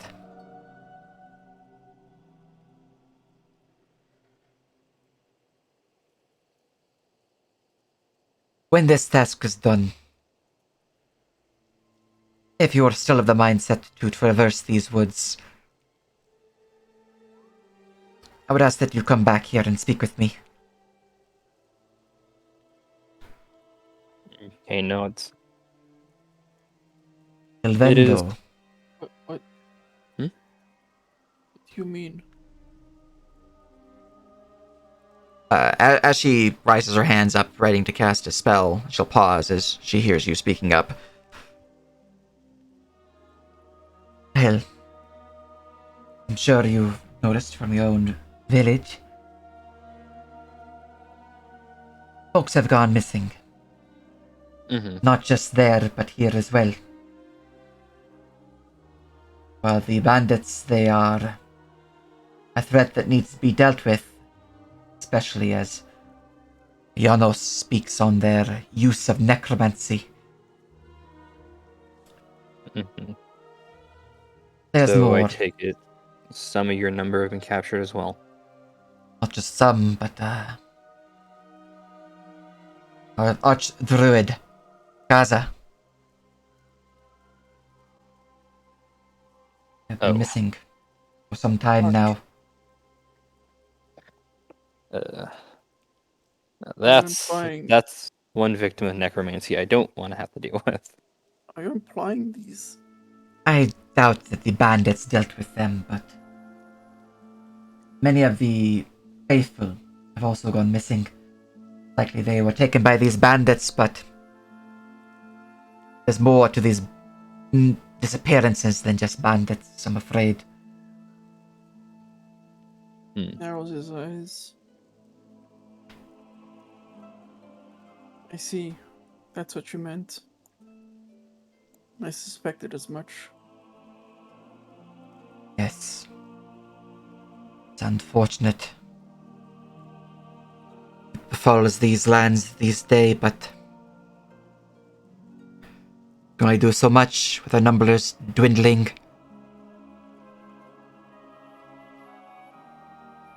And I feel if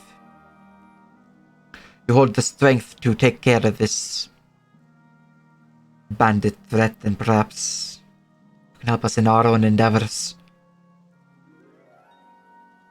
Perhaps. We may very well be neighbors soon enough, after all. Indeed. That's why I ask.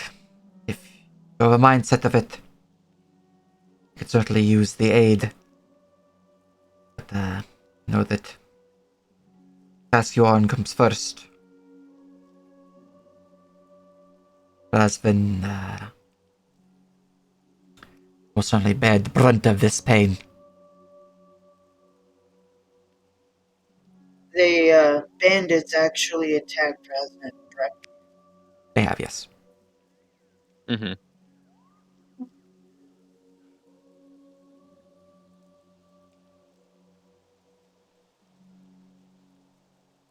Speaking of the neighboring village's pain, might you know what happened to the Roseveins?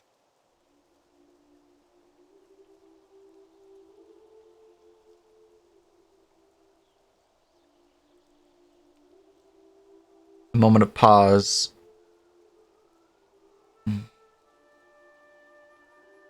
Know that the fair lady passed away not too long ago, as did her children. Murdered, or killed by a beast, a man. Arrows. I do know is that when we spoke, Lady Eris, she was looking into her old family. She was a descendant of the dynasties, asking many questions about their control of these lands, about various curses that might have been placed here by the old ones. I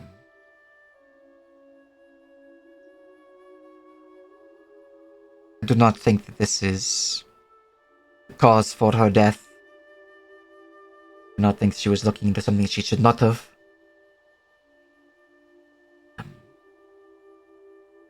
She did mention feeling unsafe, though. Visuals back in Razvin.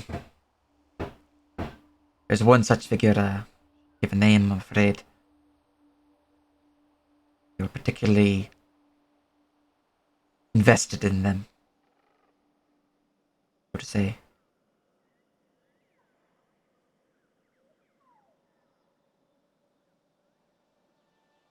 They,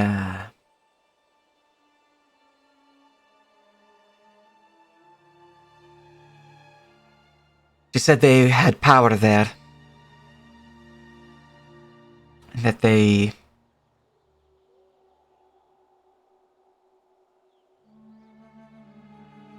made her feel uncomfortable.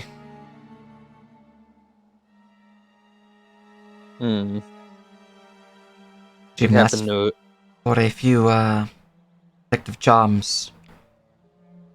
It seemed they did not help her in the end.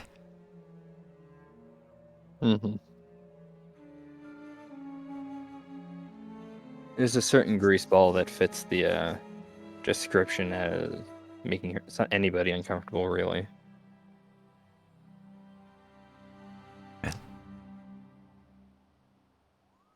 Whoever did it is certainly not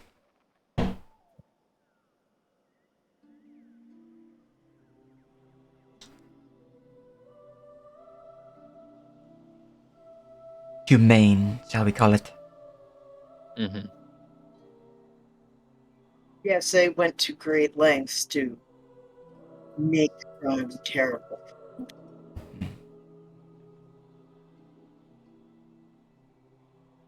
We intend to visit the manor once this bandit business is dealt with and see if we can make some sense of what happened. The town wants us to get rid of the Spectre, but maybe she has some insight. Well,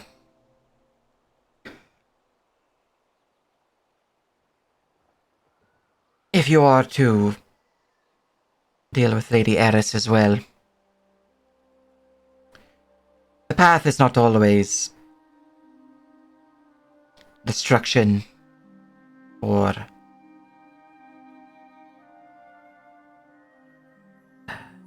loss of the soul, so to speak. Mhm. Her spirit, having not passed on, is likely filled with rage beyond reason. But that does not mean that you cannot find a reason. It's likely that if you are to head up there, they will attack you on sight, or at least their anger and rage will.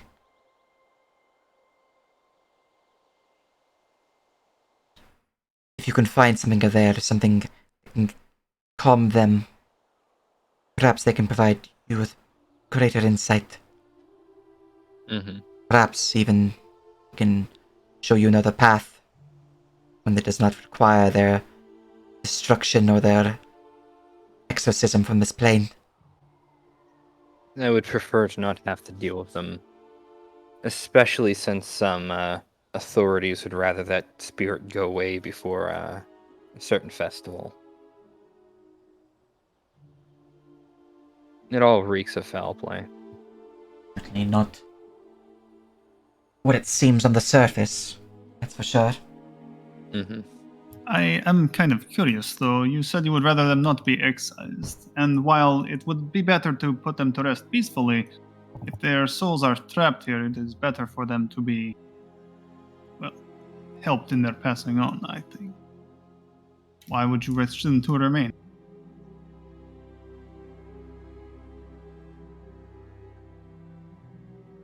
There's a certain power within the Rosane family. Even as a spirit, they can restore what was lost here once.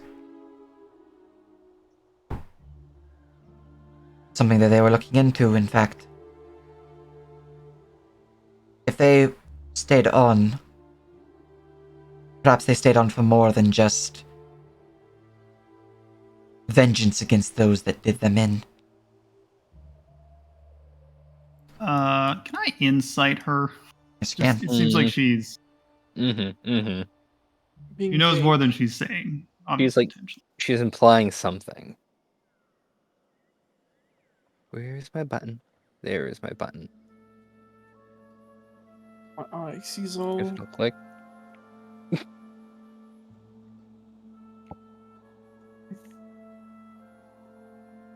Dan is just nodding along. Makes sense. Makes sense. Makes sense. Mm-hmm, mm-hmm. Dead people, huh? Yeah.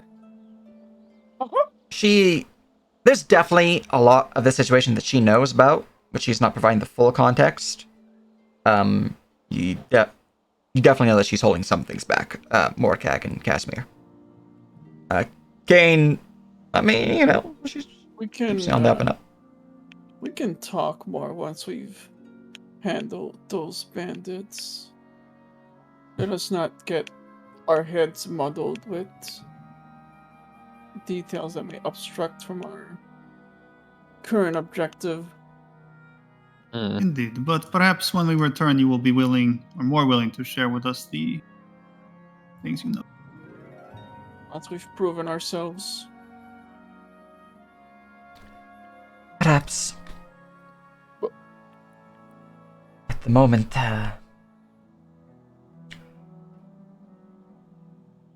it's best that we hear this curse from your companion, lest they get any sicker, though. Mm-hmm. Mm-hmm. It would be nice to not have to deal with this any longer.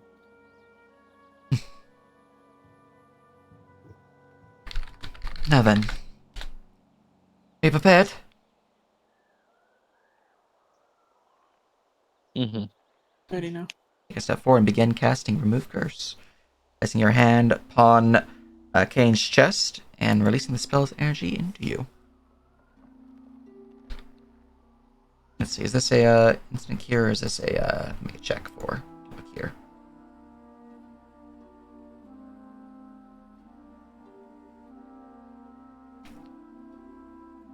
Alright, as she places her hand upon your chest, you begin to feel a dark presence within you, or within your veins, begin to seep and ebb away. Which will then... Let me go bring up this to see if she actually has to use anything extra for it real quick, just make sure. Cool. She will then send within you a surge of warmth within your core. It seems to warm the veins, purifying them of the toxins that were within. As you have been cured of your curse and your disease. Nice. My thanks. Yeah. You are to help these woods, this land even.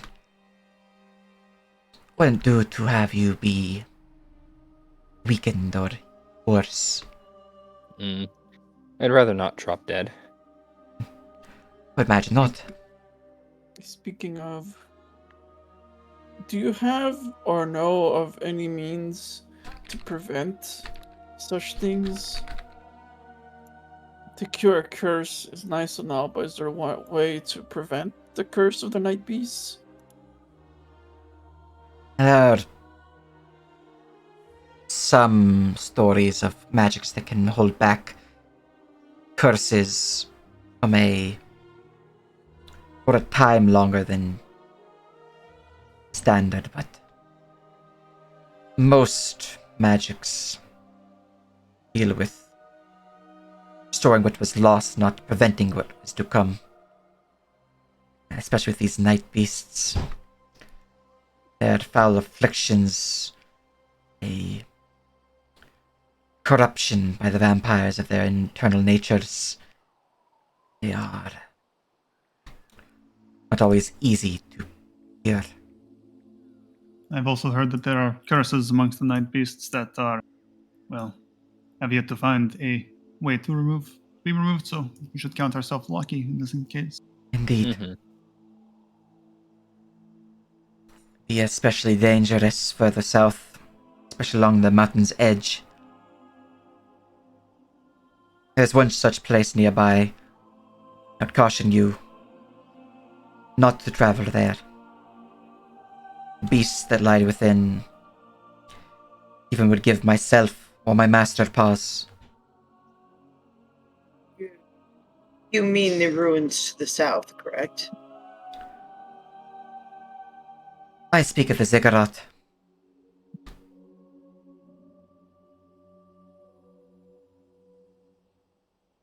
It's way in the south. The ruins, the castle or the town, both bear with them beasts that can certainly cause great destruction. But they are no means as potent as the being that dwells within the ziggurat. Mm.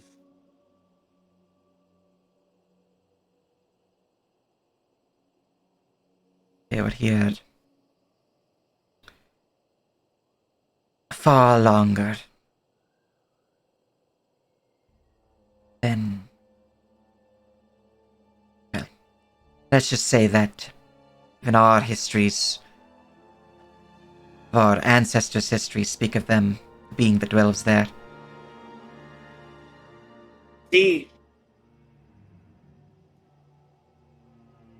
I believe the ziggurat was actually built to house it. It's a prison of sorts. So, said that the vampires twisted its purpose. Now its corrupted hollows are filled with their ilk, not Mm, their kind that was purified, but the dead beasts, creations of their powers, traps, even desecrated holders are filled with the damned.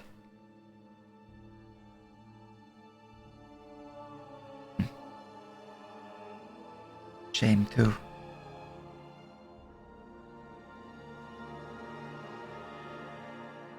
But yes, now that you are righted to your proper form, I believe you have individuals to stop. Bandits. indeed. Judging from how quiet things have been, seems whatever you have done before has caused them pause, but this calm is most likely just the calm before the storm. Mm. We wiped out half their number. It is likely they might choose to retaliate. Agreed. And with the vast number of graveyards nearby, and their use of necromancy, as Yono says, it's likely they have raided many of them. Mm-hmm. I'd expect greater forces amongst their number.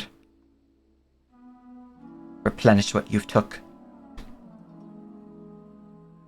I'm sorry and deal with them before they team up with the undead of the sea.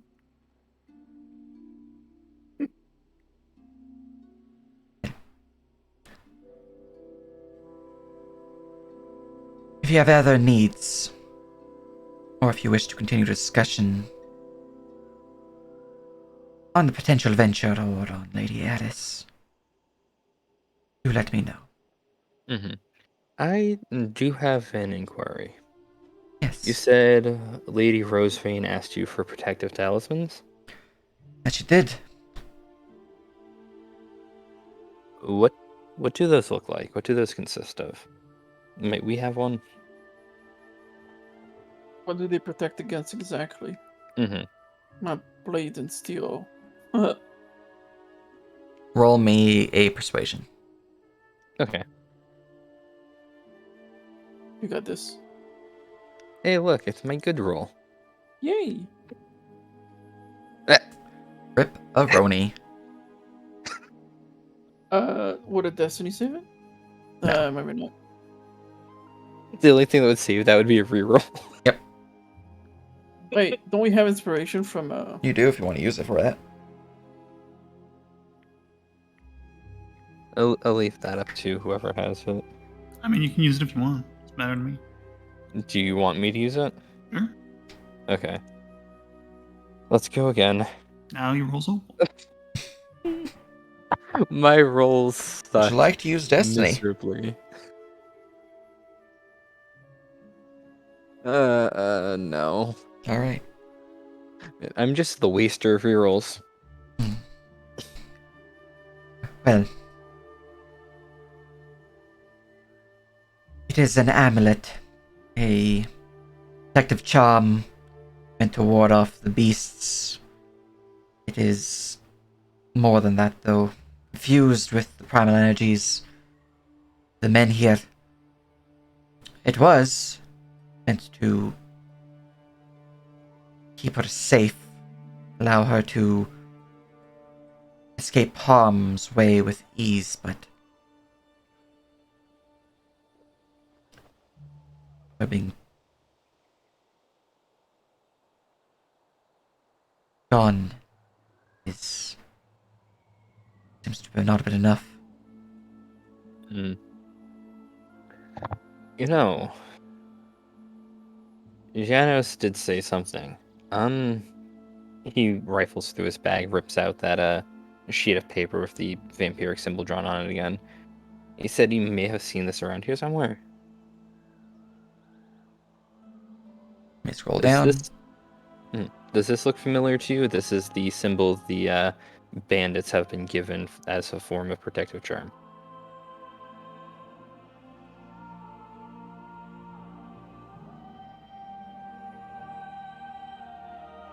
Reading through my notes.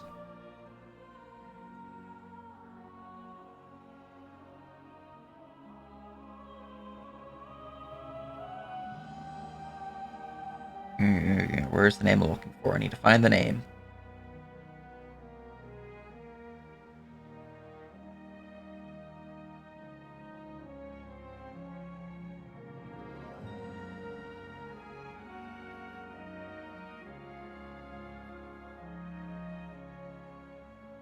All right.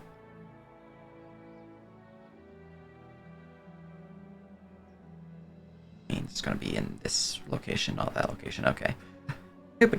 Campaigns, Whispering Nights, missions, and 4. Okay.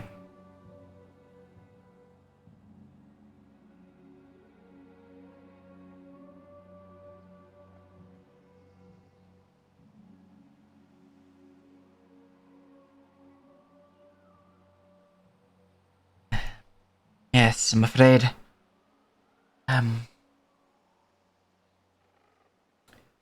I've seen that symbol popping up more and more lately. Not just from bandits that might traverse these woods, but I've seen it carved into trees, carved into some of the ruins to the south, where it once was barren. More so, I've seen it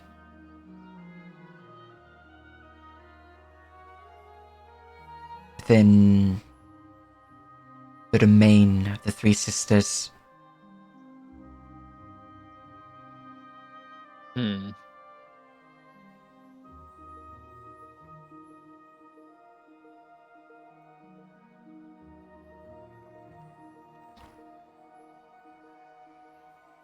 It is not safe there. They are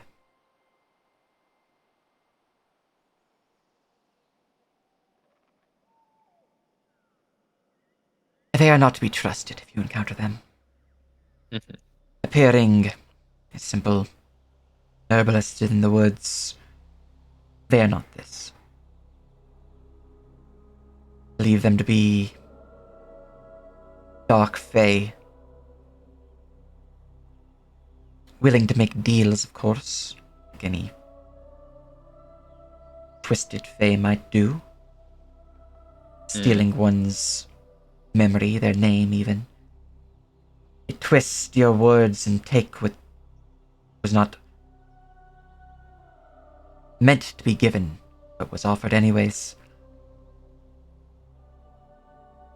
I've seen the symbol around their border. Seen the symbol in the Hill of Vos. I've seen the symbol within Margrave's Hill. And the gravestones there. Speaking of untrustworthy sorts out in these woods, are you acquainted with the Bolak Vos? Lokvos. I am, yes. He is a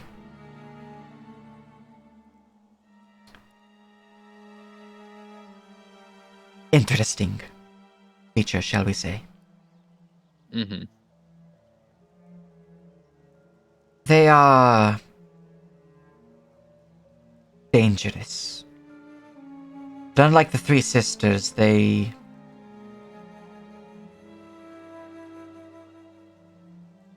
can be trusted in some ways.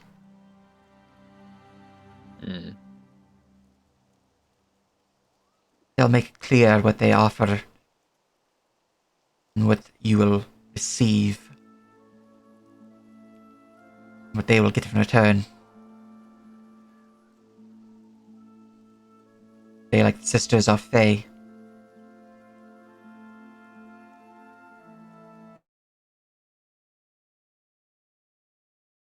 Mm-hmm. The rumors about them were a little mismatched. Some folk said the Volok Vols was helpful, fair. Others said they were deceitful. Well, many common folk would view the Fae as naturally untrustworthy.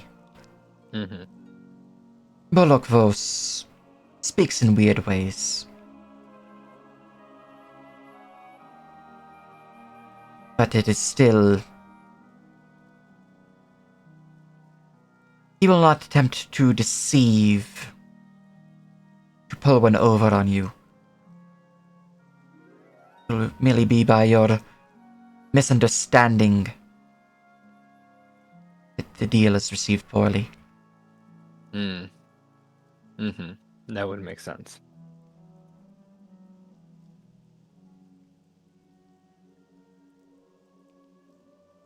That's all the questions I have.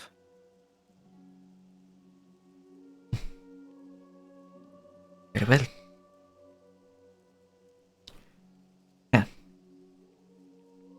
I wish you luck on your endeavor. With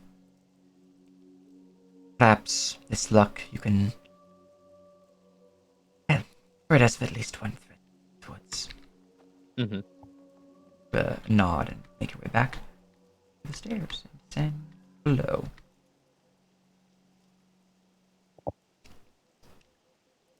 That, went relatively well, I'd say.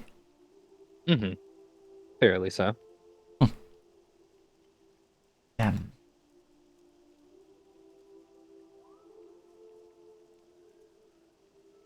I don't know about you lot, but, might be staying here a bit longer, so if you want on a ferry, I can come with you, otherwise, I'll be heading back down below. Mm-hmm. I believe her intentions are to take the Menhir stones back up to the other set northeast of us and make her way back to town. Mm-hmm. And I gotta return the book. And I've got his package for his friend.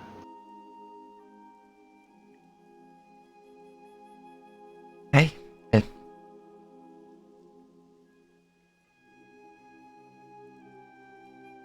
shouldn't be too difficult then, catch you later, I guess. See you soon. Appreciate delivering that for me. Interesting question. Did it look like it was common knowledge to him that the Menhir stones can be used to teleport? Yeah. Mm-hmm. Right, and he would descend into the Menhir.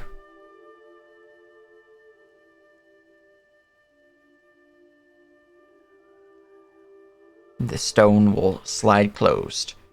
Alright.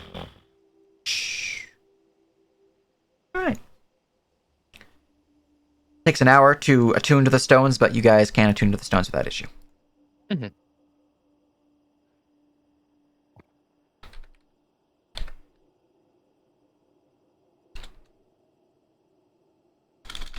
It's still mid-morning, so we should be able to take an hour and then get a half day's travel back towards town along the road. Yeah. Just marking that up. There we go. Alright. So, as you guys portal through the Menhir Stone, traveling back up to the road north of the forest. Guys. There, and then you guys would have been here. Alright. Some medium for fast pace.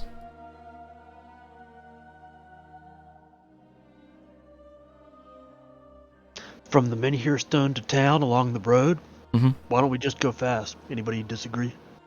Yeah, we should go fast. I guess before we go, Morkag is gonna put back the book in the druid hut nearby.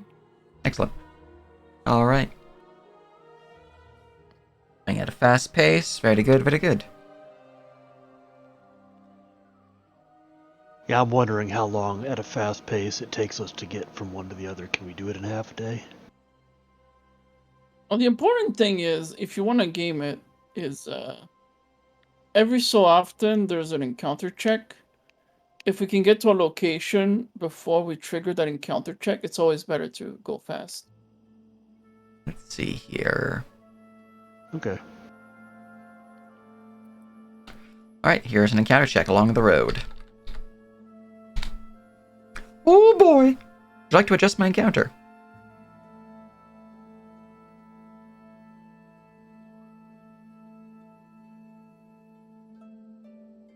Which, since you're going fast paced, maybe roll again, just to make sure. I believe the phrase is, we accept our fate.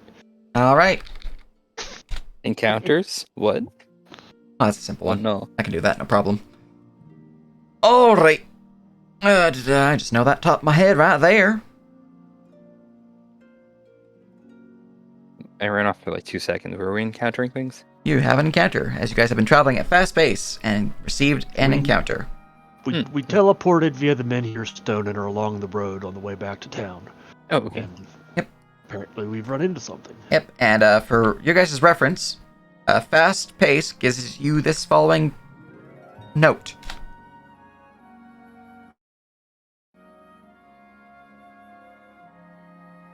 Mm-hmm. I see. So that will be important soon. When I go grab a map. Going fast Really says should we're be- looking for trouble. Okay. We should really be going medium pace, yeah. Okay. Yeah, Always go fast. Most I of these figured we places were can on the get to. road. It's the main road. We're right there by town. How, based on the Our, distance, if we weren't interrupted, how long would I estimate it took us to get to town from the Menhir Stone? We already took this road once, didn't we? It was about a day and a half, I believe. Mm-hmm. A day and a half. Okay, that's what I wanted to know. And that also kind of factors into, do we need horses? Because for the most part, if we got a cart or whatever, it's going to travel us along this road and back. That's all it's really going to do, right? I mean, if you find stuff that's heavier that you can't carry. Okay. I was just, are we going to take a cart through the woods is kind of the question. So, Yeah, but anyway. we can just have Timothy keep watch. Or if you don't trust Timothy, we could just hire someone, a hireling. We haven't really need a cart quite yet. We only had a handful of encounters. We found a lot of stuff, a lot of pelts. Not to mention what we might find from the bandit camp. They probably We have a might lot of start stuff. with just like a pack animal, a single pack animal that we lead. And, Kinda and thing. thankfully, with the bandits, we won't be skinning them, so we don't need to worry about their pelt. Because anything with wheels isn't going to want to go over rough terrain very well. You know what I mean? Mm. And then I then suppose- mounts, we have to figure out how to feed them and keep them somewhere safe. And We have a lot of berries. Yeah. It's fine. Mhm. Okay. And we're in a forest. They can eat grass. Mm-hmm. And then the grass turns them into a night beast. Alright, set your marching order heading west. You'd be about mid location. Alright. Oh, I'm still marked Here, AFK. let me snap to grid. Bloop. There we go. And at the back is usual, so wherever people are. I'm in This front. is the Everyone front. line up behind me. Remember to snap to grid. Mhm, mhm. Oh, we snapping.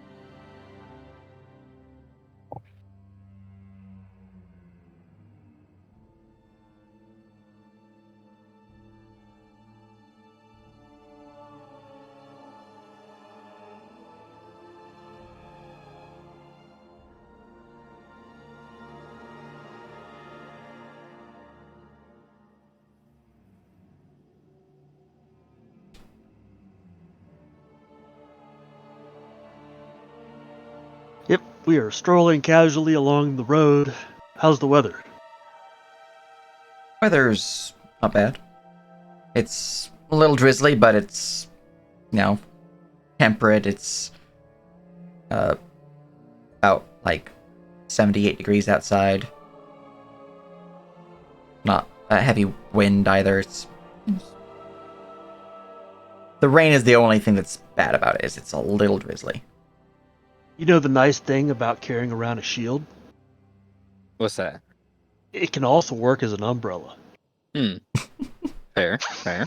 That's true. Tarvis is walking around with a shield above his head, keeping the rain off his head.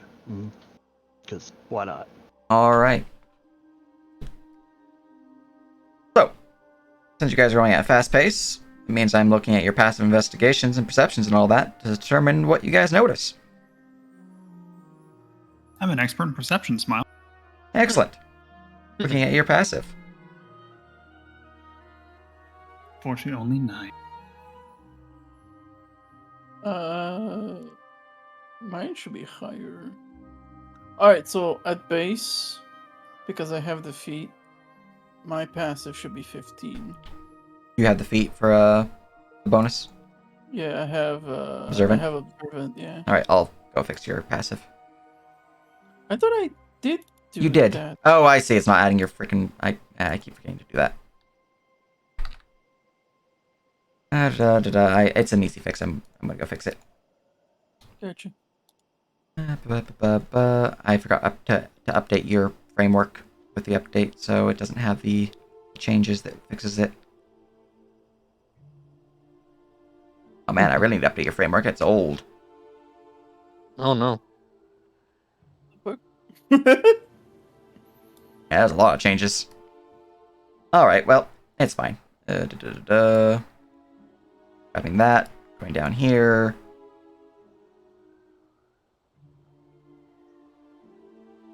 No, your things just doesn't have the update in it, because I think you might have changed it manually. Oh, you mean for the... Yeah, it used Yeah, to say yeah. R5, I put R10 instead. Yeah, that's why it's not taking the changes I made. Okay. So should I change it back to R5? Nope. I'm fixing it right now for you. Gotcha. Thank you. Yeah.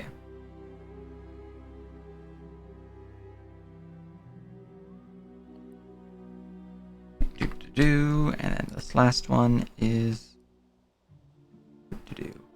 your perception did not have your wisdom modifier listed as a thing. Does that look correct now? Does you have a 15? Yeah. Cool. That's it. All right. So with your 15 being reduced by 5 due to the passive perception reduction of the fast pace, looking at a 10, I'm going to roll my stealth, or the group stealth that is sliding from you.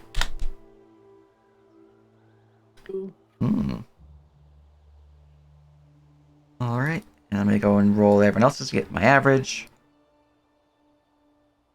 I'm going to roll them all together, just a bunch of rolls and then shoop it a boop. So I'm going to roll the rest secretly, and then do the group stealth thing visibly. Alright. And then you guys have stealth of that.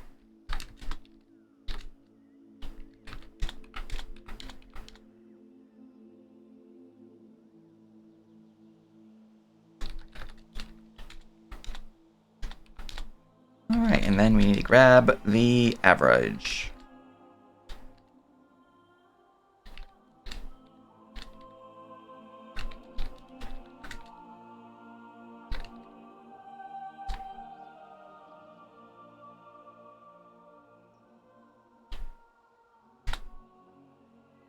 Look at that! Oh my god. Alright, so, as you are walking along the road here, everyone else making pretty good time hustling along the road, going at a decent jog. Morkag, while you are hustling along, you notice something out of the corner of your eye. Something within the woods. A nearby branch seems to shift as if something brushed against it. And as you notice this, you notice that there are some creatures beginning to move forward and out of the depths of the woods themselves.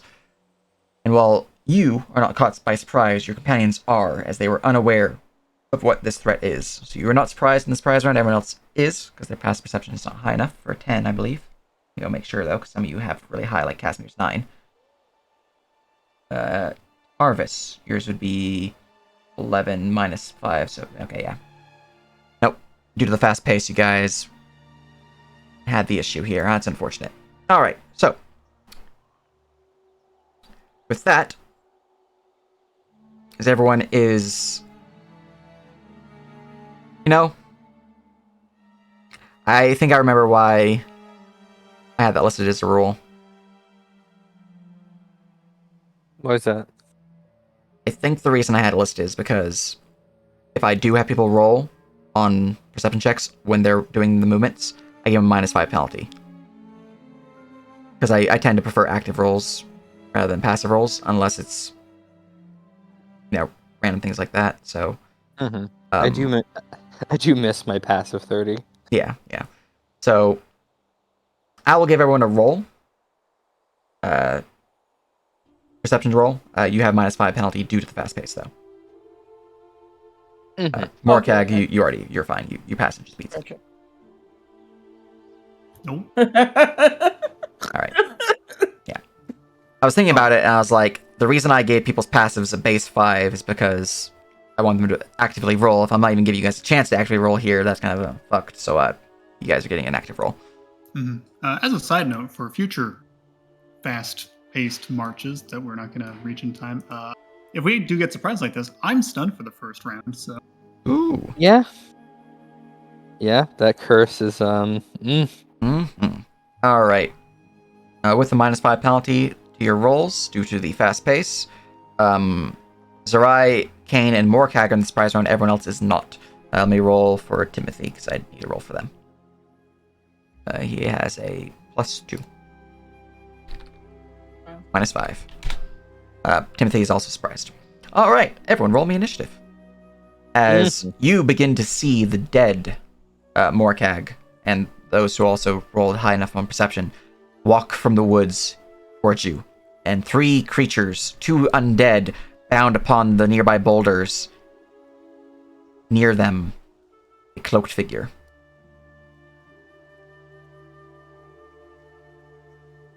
Alright, that should be visible to you guys. Grabbing everything that needs to roll, and then going to roll initiative. Alright. De trois.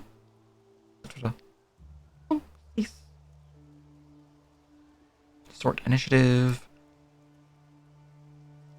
Alright, let's see here. People who are surprised would be... Or not surprised, Casimir, Morcag.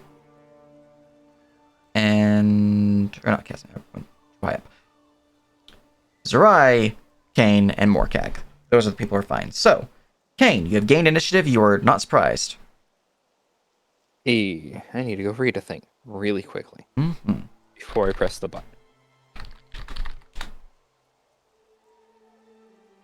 Okay, good. Brilliant. Alright.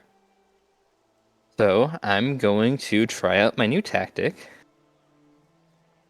Where is my button? Here it is. I cast, using Grave Darkness, I cast Darkness at the ground below us, directly in front of me, so this tile. And I would like, the movement hindering effect. For everybody who's not the party. You cast spell darkness. It's a bonus action with extra spell slot. So I'm using the first effect. Shadows Which I, damned crowd the darkness and hinder movement, making every 1 foot of movement inside the darkness cost an additional 1 foot of movement. Alright. So it's a darkness spell with that additional effect. It lasts for 1 minute or until the darkness is dispelled. Alright. And hold on, you're casting it where? I'm casting it in front of us. So right, that position right there. One moment. Doesn't this say somewhere? I get the which affects creatures you choose. Okay, that movement only affects them, not us. But the vision. Well, yeah, but you can step out of the darkness. It stops in them fact, from you can hide in the darkness. See, new tactic. I can see through magical darkness now. So, Yeah, you can't, but I can. So Well, you that's why are I'm putting it there. placing the You can walk- darkness there. Anything else? I'm going to, from my Now that they can't see me, I can see them. I have advantage. I'm gonna blast the Necromancer with Eldridge Blast. All right. Hey, and max roll damage. That's +2 damage. 16 will certainly hit him. Look at that. I didn't give him shield. Well, you know. His overconfidence is his weakness. Mm-hmm. All right. That's 12 force damage crashing into him. All right. Per an ambush, I need to go change his stats a little bit because he would have a spell precast for this because it is a really long duration spell. I just need to bring up that to figure out what he is actually being slapped by. It's reduced incoming damage that you would suffer on your turn by your spell. It would suffer your spellcast. I might need to get rid of that particular word. That's not the intention of this spell.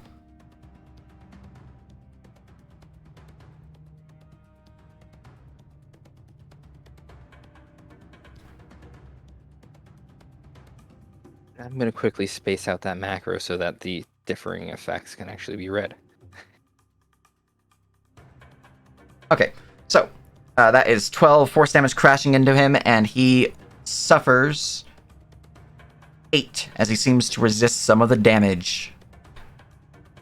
You see a surrounding field of bones wrapping around him as one of the bone shards is shattered by the blow, destroyed, leaving behind a little bit less.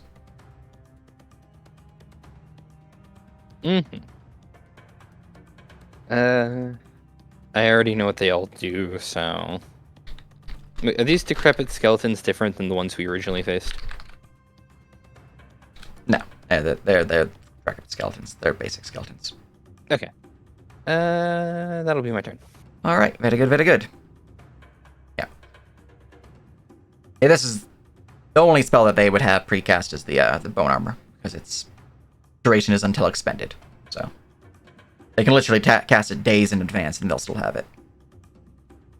Oh. Yeah. That's why I had to go make sure it was applied, and it's now applied. So that is your go. We go to Zerai. You also made your perception, so you can act in surprise or no problem. Nope. I use my bonus action to activate jabbing style.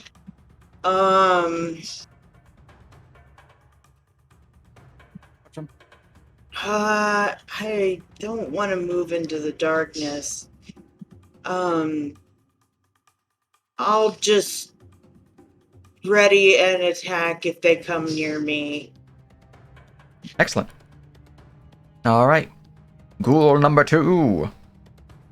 This ghoul here will look outwards into those that they wish to ambush and will bound forward, rushing towards you. You get your action attack against him.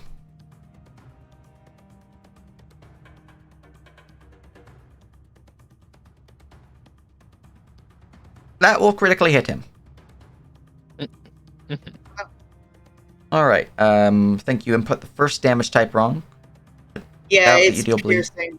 Gotcha. Piercing damage. All right, so that is 9 plus 10, 13 total damage as you crash into him with your crit.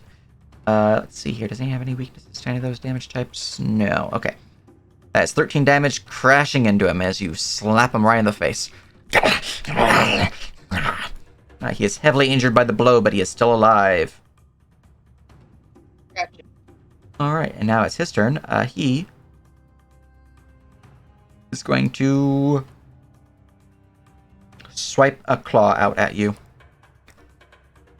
Foul flesh, die! And will miss horribly.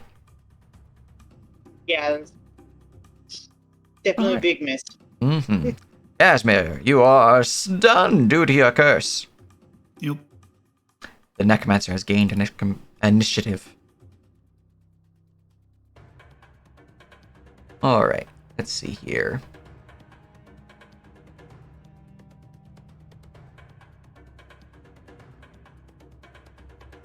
He is going to use Raising Spirit as a bonus action to call for some minions. I will summon them in just a moment. With his action, he is going to cast a spell upon himself. He is now protected by mage armor.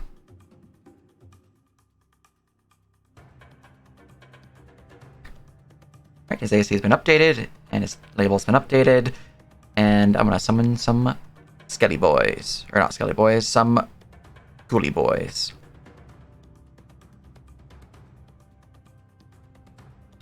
Let's see, how far can I summon them? I'll just summon them there. Alright. And then along their initiative. Bam. Alright. That's his go. Go to ghoul number 1. I give you guys life sensor? No. Alright. This one will bound forward, striking out towards Zerai. The claw. That will also miss horribly. It's horribly, yes. You just keep parrying the blows to the side, or more accurately, they kind of just slurp themselves into the mud, slipping and sliding. Let's see here. I need to give these guys an aura because they don't have an aura listed. There we go. Should be correct. Infedora. Infedora, cool. Alright. That is that ghoul's turn. We go to Morkag. You also made your passive perception stuff, so you can act in the surprise round. Alright, let's see. So from here, I basically want to treat this wall of darkness as a wall. Can I get a shot at him? Or is it too... He's on a higher elevation, so you can shoot him clean shot. Nice. Alright. So bonus action. Hide.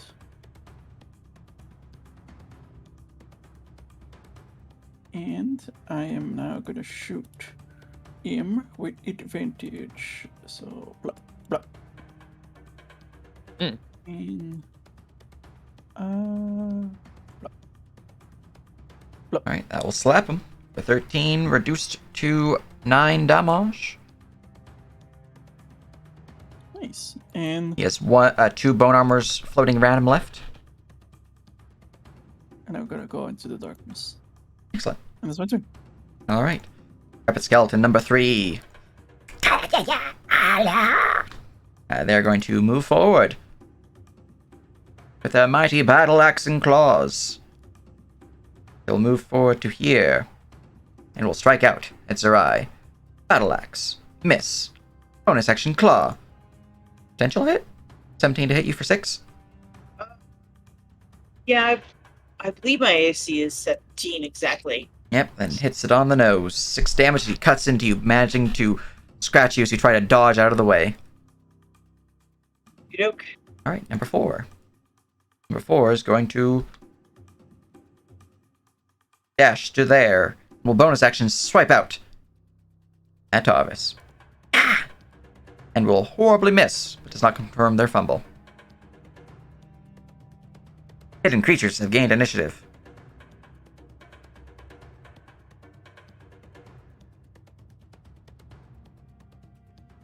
Spooky. Ooh, spooky. You'll see a rotting corpse begin to crawl up the boulder. It'll slide down to there. Will then dash forward. Moving to there. Right, skeleton. Is so sad. If he has to move through the darkness, he has rough terrain. Yeah, he has 35 feet of movement, so I'm just looking at the area. I'm like, I cannot reach anyone with my movement. Like even in here where it says I can't because that's an extra 15 feet. So, closest for him would be 40 feet to there or 60 feet to there. So he's gonna dash to here. Right, another hidden creature is gaining initiative. This one here will clamber over the boulders. 20, 25, 30, 35. He is then going to dash to the closest creature, which would be right there.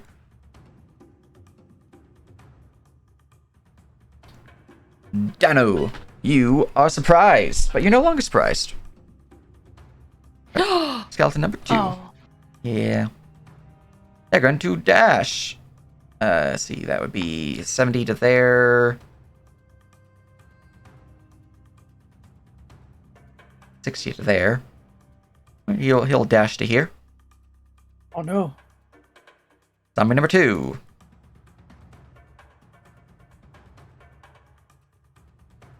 Yeah, they're not smart enough to do that. So that's 10, 20, 30.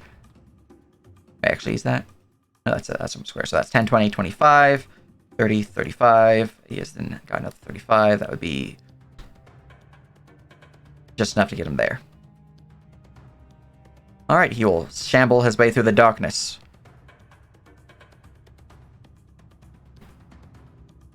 Moving towards the scent of flesh. Right, Timothy. Timothy is surprised. Hey look, he's no longer surprised. Jarvis, you are surprised. Hey look, you're no longer surprised. Zombie here. We'll clamber over the boulders. That'd be, actually, for his movement, he might not have to do that. Hey, he doesn't, so that's just gonna dash to there. Right, ghoul number 4. That's this one. And my summons rolled really high and really low. This ghoul I hit here. him after he summoned concentration.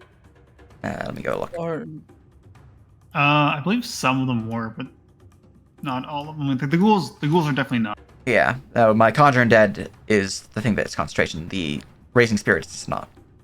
These are Raising gotcha. Spirits. So this ghoul here, he is going to be the saddest of ghouls. Oh, no, there's movement's 45, so he actually can get there. So that'd be plus 5 to that, so 40. Yeah. Alright, he's going to rush to here, and per his sense of smell, I will give him a perception check just to see certain things. Yeah, okay, he is able to locate Danu, which means he can attack your actual square. He still has disadvantage because he cannot see you. But he is going to swipe out a claw against you.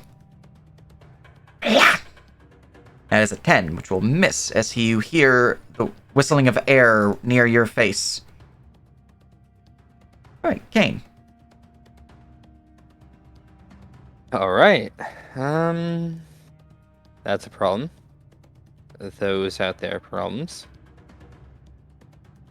And, obviously, Zerai and Tarvis are surrounded at this point in time. Everything is a problem. Looking at wording. Are you a bonus action? Yes, okay. Okay. I'm going to... A bonus action. Kane flicks a hand up towards the Ghoul 4. And will... push him.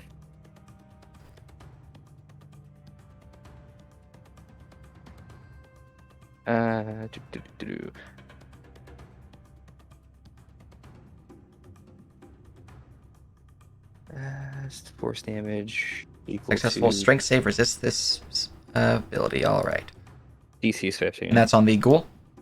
Mhm. DC's Hey. 15? Yep. Pretty high DC. It is +2 for having 1 destiny point. Now do it. You have a And high all the other intelligence. Mhm. Alright, well that means he fails. He is slapped by your proficiency bonus plus your strength or intelligence, which I assume you'll be using intelligence, and force damage, and he is pushed back. So that is 5 force damage, which I need to put into the macro. Force damage, very good. And he is pushed back 5 10 feet for a point proficiency modifier you have, so 10 feet. Mhm. Blah. In action, I will blast the Necromancer one more time. Alright.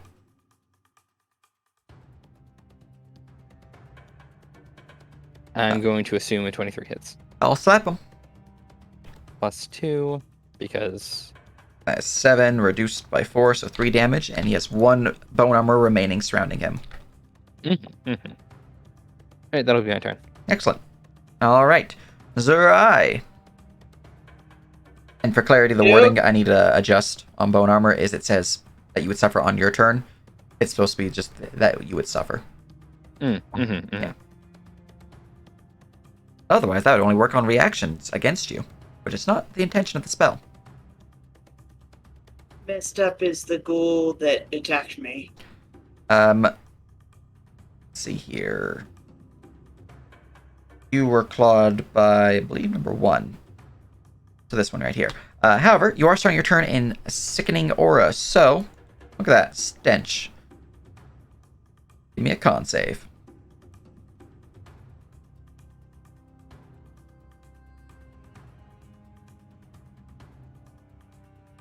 Alright, you're good. Yeah, I think it was ghoul number 1. How messed up do they look? Oh, number 1 is not harmed. The one you punched earlier was number 2, and he looks... 2? Yeah, he looks pretty fucked. He's definitely below half. Okay, I'm gonna spend 1 key point to get another attack. I'm gonna attack Ghoul 2 with one of the hits and Ghoul 1 with the others. Alright. And let's see if my macro actually works.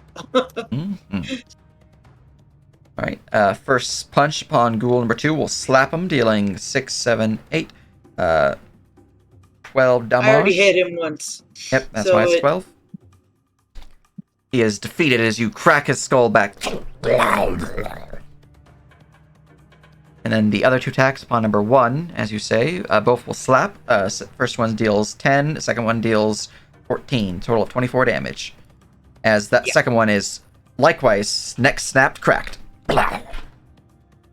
Very nice. I will be quite satisfied with my turn.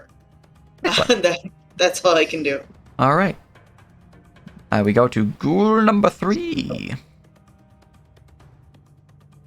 Alright, that's this one down here. They're going to rush forward since there is now an opening and attack you, Zurai. You have -2 AC because of the surrounding condition, and I +2 to hit you because of flanking. Here is a claw. That is a 18 to hit. Alright, that is 6 slashing damage and a con save.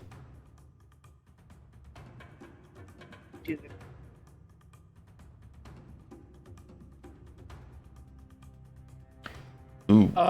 You gotta use Destiny. I'd like to use Destiny to save that fail.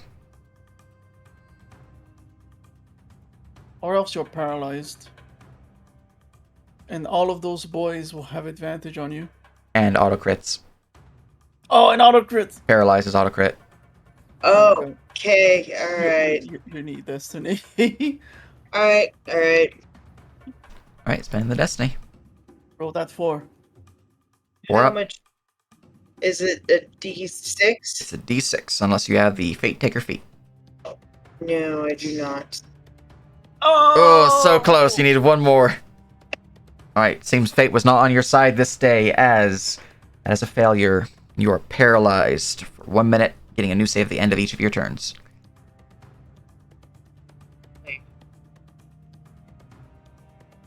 Alright.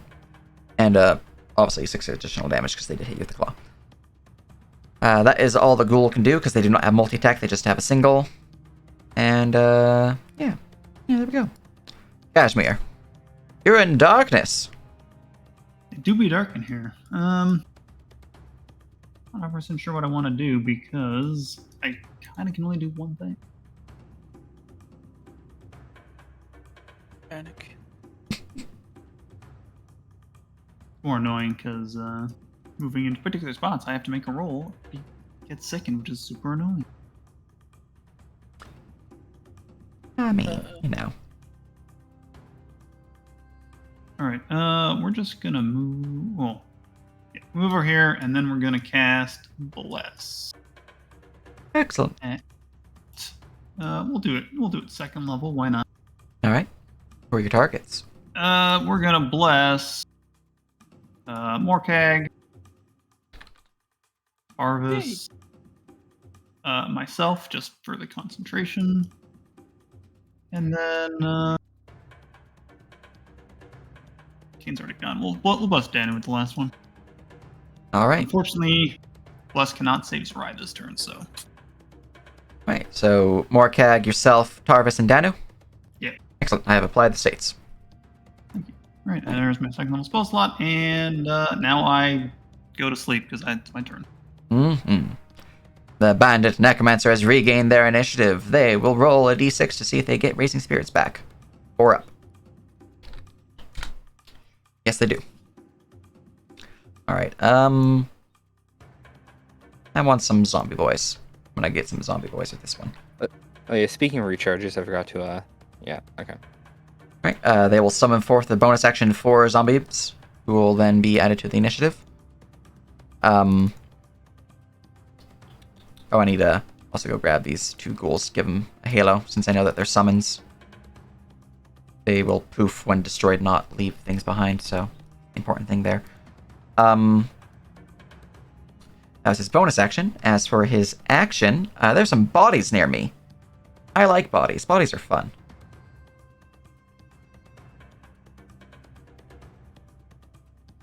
Okay. Scrolling on down, bringing up my spell so I can go and use it.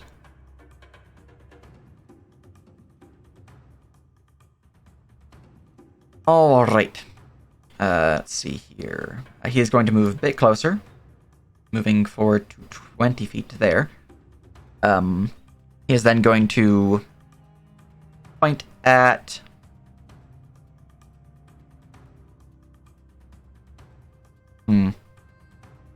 No, he's going to hold.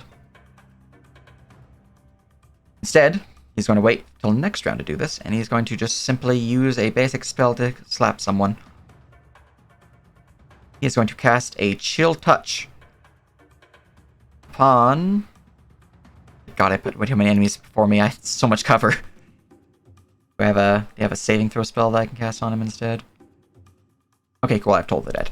He's going to target who looks somewhat injured to him. Your HP bar looks full. Your HP bar looks full. He cannot see you. Your HP bar... Alright, Sarai, you're the target, unfortunately. Wisdom saving throw. As he casts Toll the Dead on you. At least it wasn't a dex save. Alright.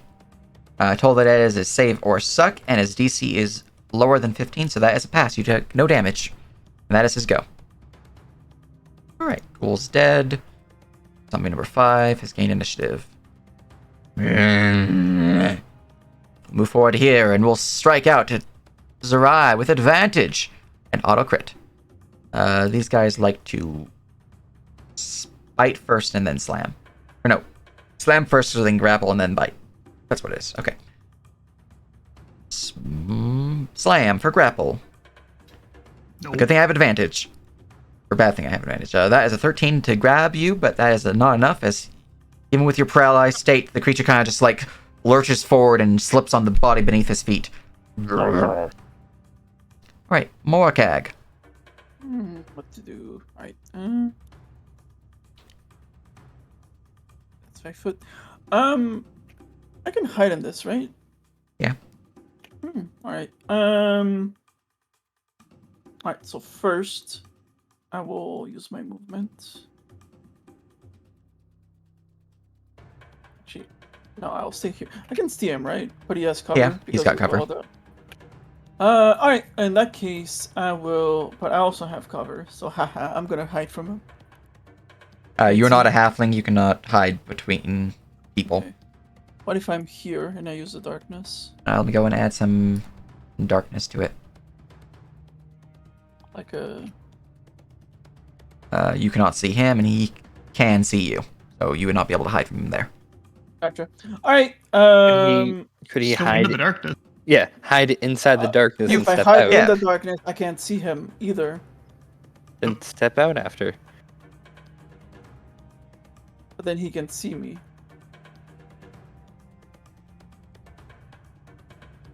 You can hide in the darkness, step out, and shoot him. Oh, alright, I'll do that then. Basically, the way it's flavored is that he's not sure where exactly you'll be leaving from. So he's not Gotcha. sure where to look. And then suddenly you just shoot him, and he's like, oh god, I was not looking at that area. If you beat his perception. Which a 17 would beat his perception, so you are stealthed. Yay! Alright, so now I step out and I shoot. Yep. Boop, boop. Alright, an 18, 20, that will slap him. I'll do this, and I'll trigger this. And then a on save DC 9. Yeah. Yeah, that's accurate. Alright. Ah, damn. Hey, I made him waste a 20. Haha, loser. True. Alright, he Also, suffers real 6 poison damage. quick, Morkeg. Is there Bless in your macro or no? No, I keep it separate. Okay. But I didn't need to. You didn't need it, but yeah. good to know. No, I just wanted to make sure. Good Yeah. to know. Alright. That will slap him as he is heavily injured by the blow, poison coursing through his body, but he is still standing. And whoop. Alright. From there, we go to the skeletons. Number 3. I'm going to attack Sarai with advantage. Lex has a 19 hit you, Sarai, for 11 damage. Because I'm taking the 3 on the second damage die. And then he is going to bonus action attack you. That is a miss. Wow. Alright. Number 4. Number 4 is going to attack Tarvis. 20 to hit for 11. Yeah, on the nose. Oof, he just barely crashes through your defenses, pushing your shield to the side as he digs the blade deep into your shoulder for 11 slashing, and then he's going to bonus action claw, which is a miss.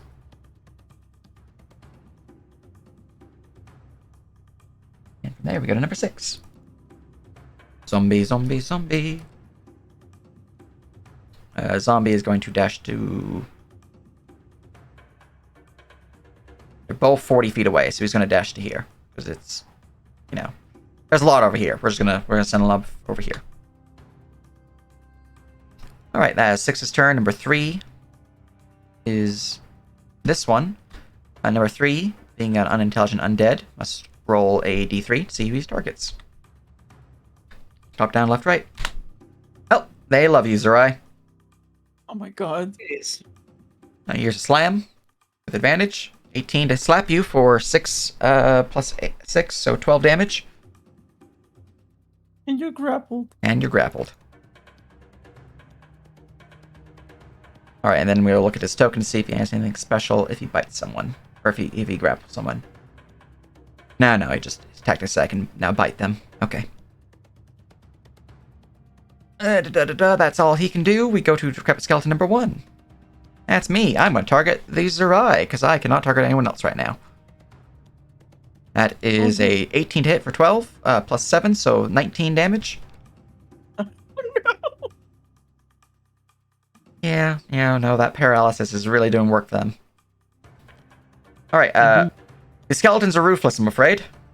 So he's going to use his bonus action to attack you upon the ground, because he is mindless. Oh, you didn't get down by that. That's weird. I did not get down by that. Magic. I'm not... You should be down. You were at 11, and then you took 19. This is Grow being funky for some reason. He is going to bonus action attack you, though. Don't look at me. The token still says 4. Yeah, the token's being weird. But he's going to swipe you with a bonus action claw with advantage. That is a miss, which is very, very good. Mm-hmm. Zombie number 4. That's me. I have 2 targets to choose from. 1 and 2. Me. Jarvis. Nope, he does not like you. He has interest in Tarvis. That is a 12 to hit, which is a miss. I did not mean to click it twice. And from there, we go to Danu. You smell the zombies near you. Actually, real Hi. quick, somebody just missed me. I'm Sure. going to use my reaction to hit him back due to my reflective shield. Excellent. Go ahead. So, boop. Bonk. That did not Hey. work. Well, 16 will hit him. You have a +5. Yeah, because of bless. There you go. Oh, yeah. Yeah, I was trying to do the. You just need to strength add a damage floor thing. statement in there, and Ah, he'll be good. Yeah, okay. That is 11 damage crashing into him, though, as you smack him on the face with the shield. Alright, now it's Daniel's turn. Okay, well, because I leveled up and I knew the fuckery that Kane was doing, I have double sight. Aha! I'm gonna summon a tentacle. Go grab your tentacle. Thank you. Copy. Pasta! Aha! And I will.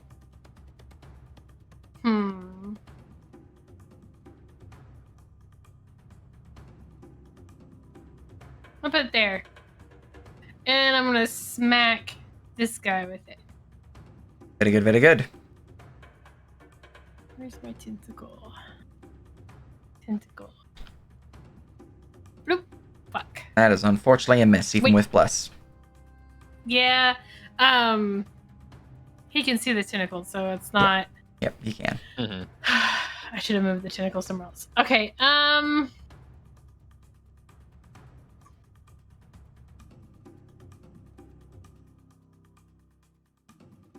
Well, at the very least, you don't have disadvantage because of darkness. But you don't have advantage either. Also, you can move freely because they can't see you. That too. Yeah. I'm. And then, pew pew, pew pew. Eldridge Pew, pew. Blast. Aha! A beam of Eldritch energy sends forth from the darkness, crashing into the mage until he realizes that he has mage armor cast, which means his AC's higher than it was. Which means you see it slam into him until the smoke clears and you realize it slammed into a forceful barrier around him. Wait, that was a 20. She has advantage because she's... Advantage. That does Yes. hit then. Okay. Yes. It pierces through the barrier, crashing into his body as he suffers 10 damage. He is heavily injured, near death, but still standing. Where'd that come from? I don't know. Well, on my turn. Oh, yeah, also, yeah, there's bless added to that. Not Oh. included in the macro. Oh, was I missed that I was Okay, blessed. you're blessed. Okay. Well, You still that hit. doesn't apply to my 9 probably doesn't save my tentacle thing. Okay. I will end my turn. All right. It auto added to your tentacle macro. It did? Yep, you can Oh, see it blessed too did! next to it. Oh. Discrepant skeleton number 2. Hey, look, I have 3 choices. I'm gonna roll a d3. Top, down, left, right. So, Timothy, Tarvis, and then Zerai. Zerai, the chosen one. This is not good. That is a auto crit, so that's 2 automatic death fails upon Zerai. I really hope I miss. I did not miss. Oh no! As the skeleton swings out towards Zerai. Wait, is Sarai within 30 feet of me? Ah, they were within 25 feet of me. Now can I reaction them? Does your reaction require you to see them? I can see them. Oh yeah, because you have dark see through the Yeah. I never saw the token actually go down, so I didn't you can earlier. you can their token for some reason the macro didn't damage them to 0, which it should have. Reaction healing myself. All right. So, that would prevent them from taking the death fail 4, because that would give them another 2, giving them back to 5 before they are slammed, and would then be knocked unconscious. So you're back to 0. You're not dead, which is very important because you almost just died right there. Yeah. Okay, we're good. We're good. Otherwise, Saved it would you. be bonus action anoint to a gentle repose. Mm-hmm. Okay, so you have saved Zerai's life as they saw, or more specifically, everyone besides they saw the claw crashing down towards their throat. You did it just in time to prevent the death of your companion. As the skeleton, the auto zombie number 2. There you are. And I should mark that my reaction. There we go. He's going to roll a perception to see if he can notice the Danu.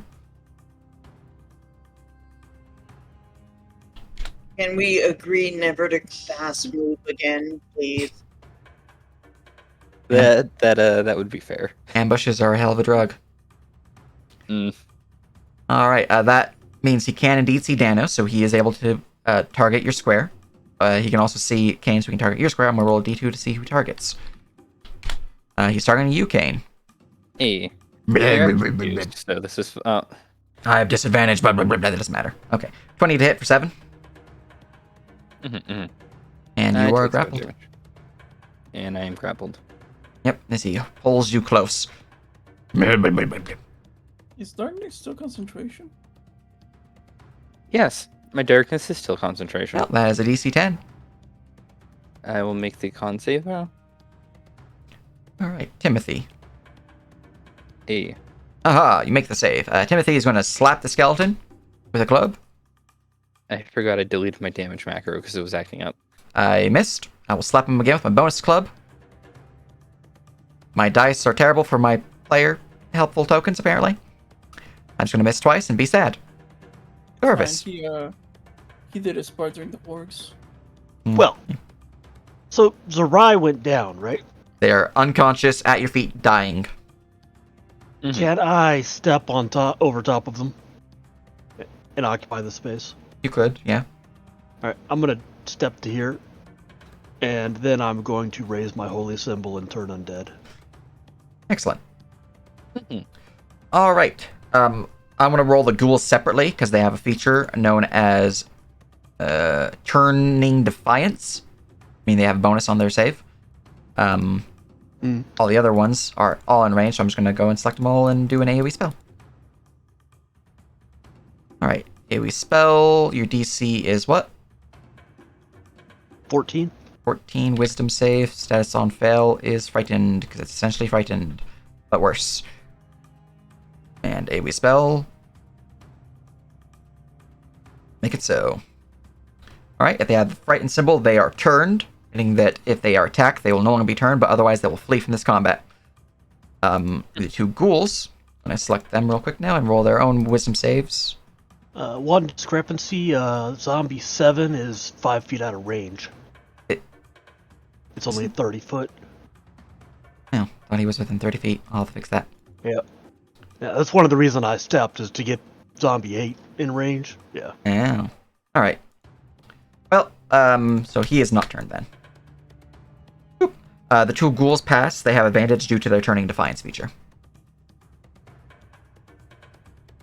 But the second one I didn't roll advantage and I still got a 20, so it's fine. Alright.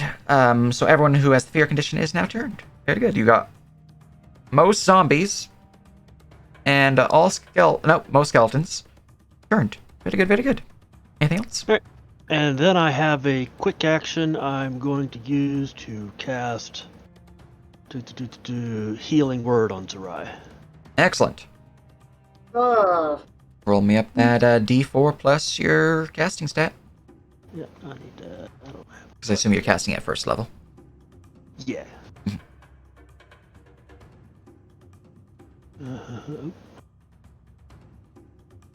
Just need this button. Right, you heal for 6, Zerai. Which means for your token, since you're currently listed as 4, heal for 2. Oh. Yeah, you can damage yourself for 4 and it'll be fine. Anything else, Tarvis? No, that's all I can do. Alright. Zombie number 1. It's going to flee from the combat. Ghoul number 4. Yeah, foul flashback! It's going to rush around and flank the Tarvis. Not really, because he's frightened, but you know. I was about to ask, can he flank with someone who's afraid of me? No, but he can surround you. Alright. So here is a slap against you with his claw. He has you have -2 AC because of the surrounding condition. That doesn't matter. I rolled horrible.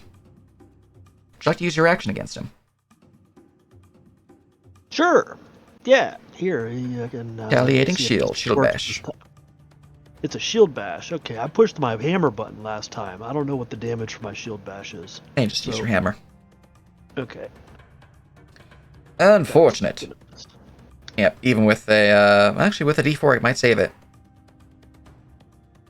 Does that not have? Oh, any it damage? does, it does. I'm looking at your Yeah. bonus +7, it says 5 plus blast of 2, so, yep. Alright, that is unfortunately a miss, and that is your reaction used. And from there we go to Kane. Start of turn. Press my button. Nope. Mm-mm. Okay. I will take a step back over here. Blah, blah, blah, blah. Vote. I am frightened. Blah, blah, blah. Good, good. I will Eldritch Blast Necromancer in the face. Excellent. The Eldridge Beam will send forth from the darkness. Let me go check to see if he has cover or not. He would have cover. Alright. Does not matter, because a 20 still hits him. Oh, okay. I should have used my spell. He's dead. As you send the beam of force bursting through his chest as he falls to the ground, slumped over. Then I'm going to move back in range of the party. And with that, the only undead remaining, besides one, are summoned, or are turned. 4 of you go... Yeah, 4 of you go before he goes. That's essentially combat right there. Yay! He's gonna die from 4 people slamming into him. Merciless beatdown of a single undead. Let's go. Yep. Just as that meme of people just stomping on the guy who's prone. That anime. Mhm. Anyways, that is the combat, as the undead, whether fleeing into the woods or being felled by the party or just being stomped on the ground, are destroyed. Mhm. And of course, I dismiss darkness.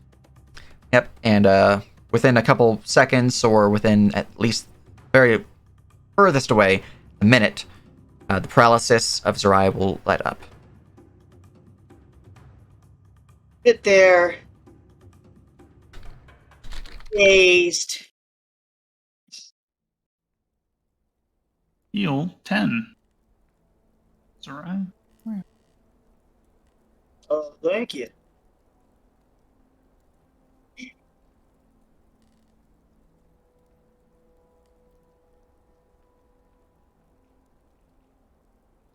Then let's see who we were dealing with.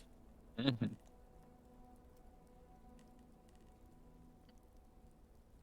Right. Looking over the necromancer, he seems to bear the same symbol as the other bandits. Same symbol around his neck. He's got one of them of his own. He's got a few onyx gems upon him. He's wearing armored robes. Interesting, he does have a wand as well as a crystal charged within it. And 2 vials of abyssal water. Abyssal water. That sounds fancy. Alright. Now we'll go copy pasta his equipment into your item lab. Mm-hmm. Well, that's one fewer necromancer to deal with. Go. Okay, is this one of yours? Looks like it, yeah. There's the symbol at least, and... know we had a few necromancers in our posse. Though, didn't have many, so I'd say 1, maybe 2 left. Unless they recruited more since then.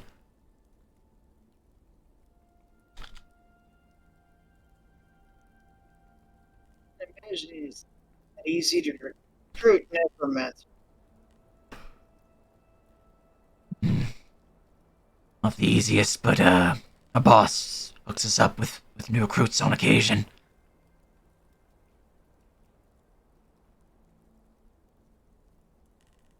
You'll notice that while you're searching the guy, Zariah seems like bewildered by the tentacle. He keeps like pawing at it, and it's a hell of a thing.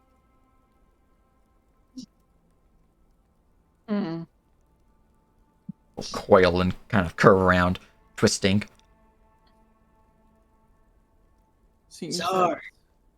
despite their failed attempts, there's still enough, and they're still actively recruiting. Disperses back into the void. I suggest we remain cautious. And that's my RP saying, agreeing with Zerai.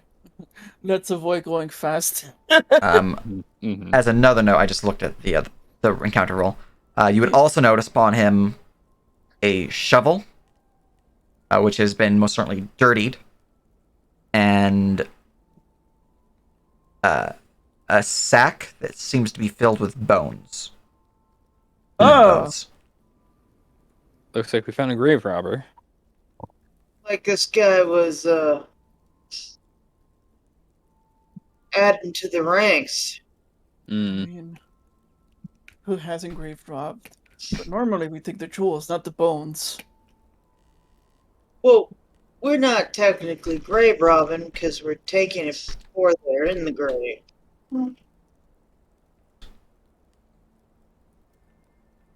He would have a bag with 6 humanoid bones.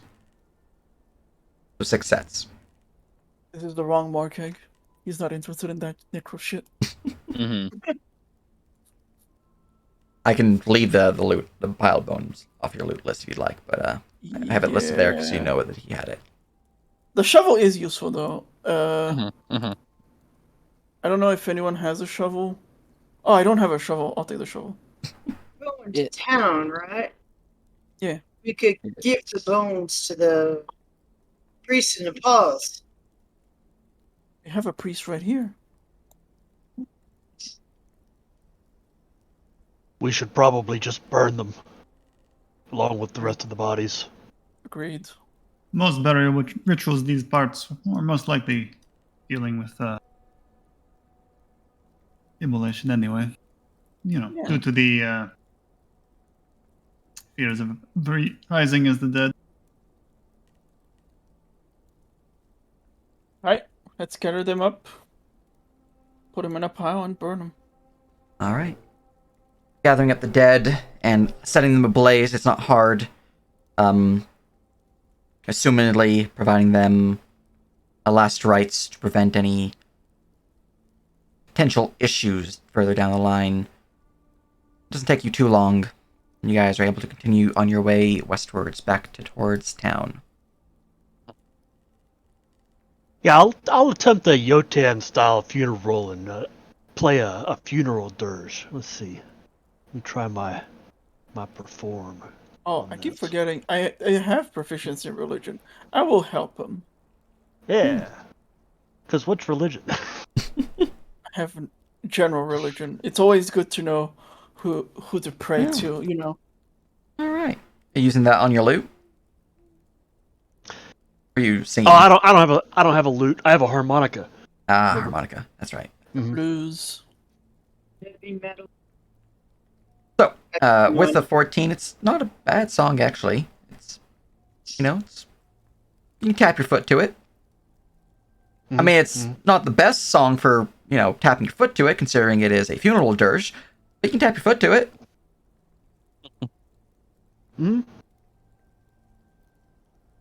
All right. As the metallic riffs of the harmonica ring throughout the small wood side road where the pyre is built and performed, sun, you can see from overhead, is steadily beginning to crest over the horizon. It is most certainly getting closer to nightfall. You guys have a few more hours of travel before it hits the end. Would you like to push your way to town? as fast as best you can and push through the night, or would you like to just push your way as close as you can get and then rest for the night? Let's play it safe. We learned our What's lesson. safer, sleeping in the woods or getting to town? That's the question.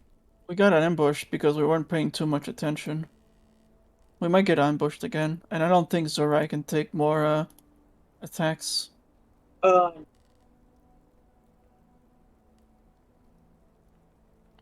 only that, but Oh, here, You I'll were- cast another cure on you as well. He seems sort of loopy, by the way. Pat. Heal another 6. As Thank you. Tarvis casts Cure Wounds.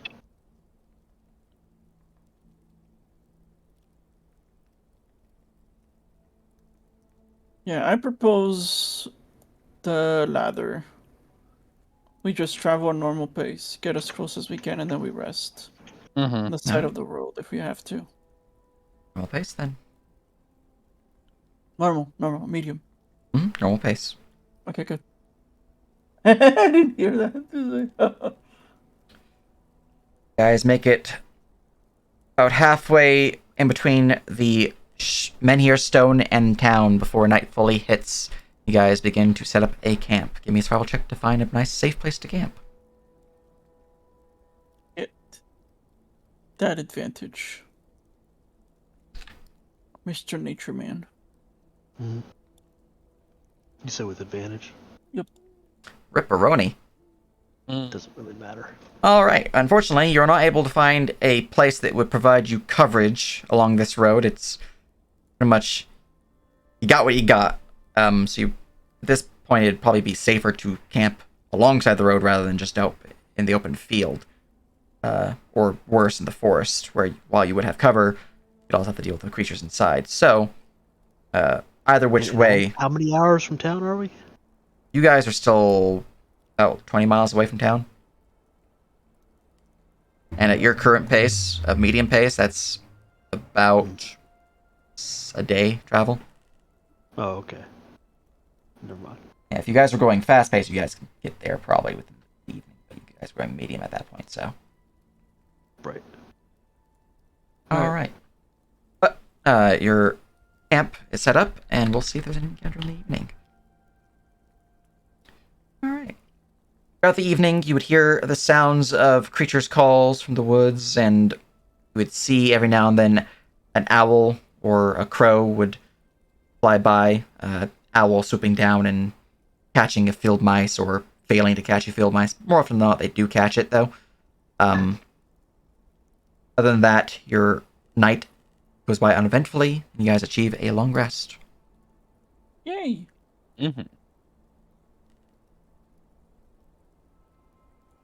Alright, time has passed, and I have marked the thing, and you guys continue along the road.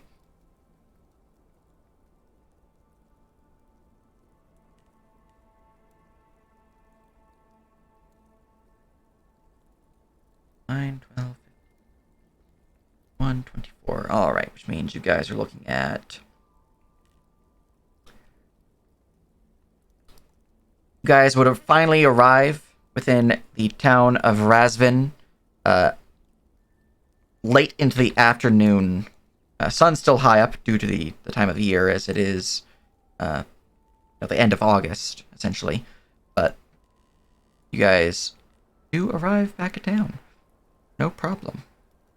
Nice. Finally. I'll go grab your tokens. Have to sell our crap so we can buy more crap. Mm-hmm. Are we getting the wagon and horse combo or just horses? Or pack animal we wanted, right? A mule?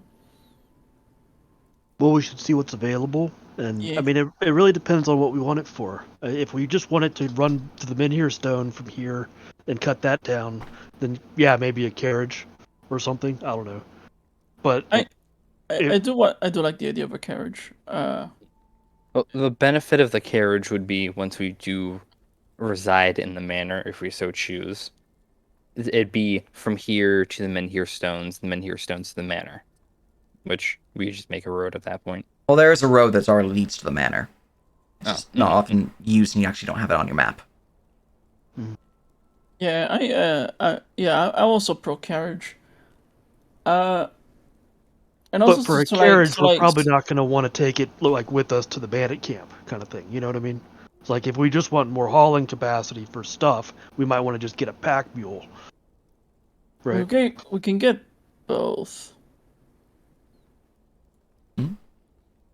Yeah, we can get both and just have Timothy or stay back and watch it.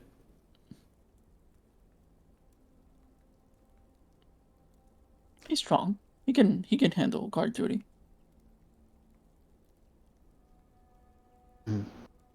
Choices. Either way, these guys arrive back in town. You can see the town itself as you push through the outskirts. It has certainly seen a change. There's plenty more guards patrolling the outskirts, some of which seem to be better armed, better equipped, and better trained. And they all bear a noble sigil upon their breast, as they seem to have a small... I don't remember the name of the actual device, but there's like a small shield upon their left breast, kind of like between the shoulder pad and the chest area, and that's kind of where the house symbol is bared. Mm-hmm. They do look to be noble, a noble house's personal soldiers. Is the symbol familiar? Is it the Like the one we saw a couple days.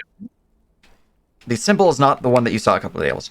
No. You guys can roll me a history check to determine who this might belong to. You can also, if you have lore in noble families, Borussia, you can roll a lore check or a history check with a adjustment to the DC. Could I argue for Bruges court lore to apply to that as well? That would apply, yes. I was gonna say vampire folklore. No. Is everyone a vampire? Question mark? Yeah. Are they related? Like the Rose Vein had their lands taken by the vampire. Are these noble family also like one of the old pre-vampire, post-vampire stuff? That's me stretching. I'll just do a flat history check. But if I succeed, I'm gonna link it with vampires. I got 10.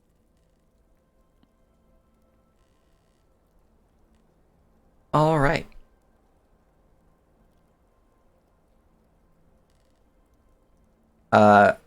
Kashmir. With your 17, with your lore and proficiency, so it's actually a bit different.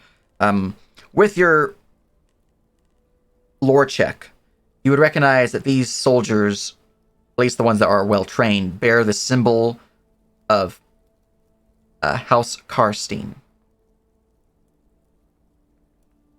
Do I need to provide information on who that is? Or are you aware, since you helped, do all that?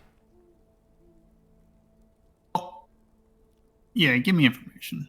Not for my benefit, but for everyone else's too. Wow. All right.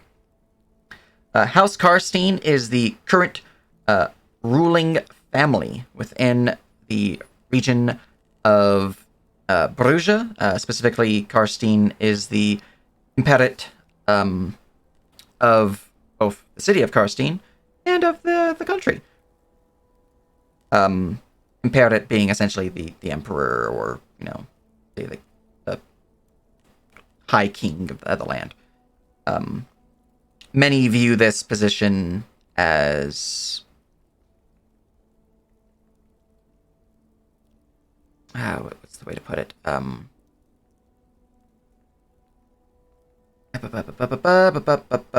Actually, no. I think that was part of the stuff that was not known. Yeah, that was not known. Okay.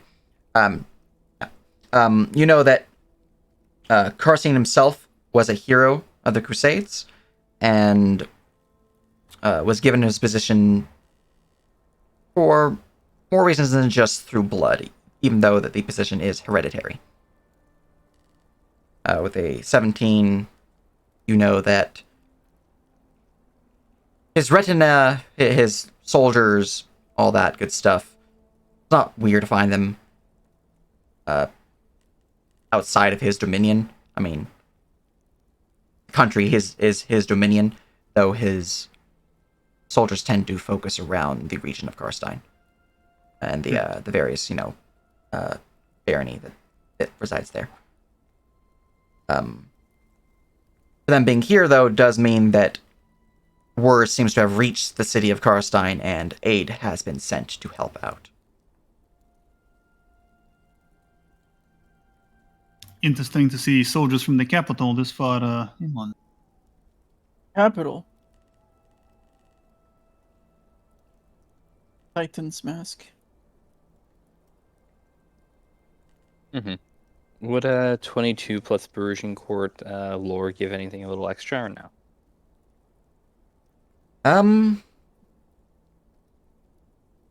Let's see here.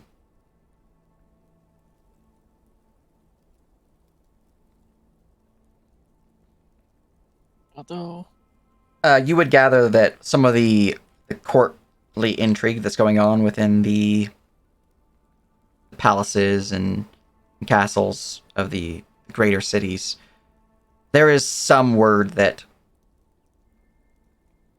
there's not, that Karstein is not fully there. Like perhaps he's sick or something else. You're not fully sure what these discussions are, but essentially, there's something off about him. Mm-hmm.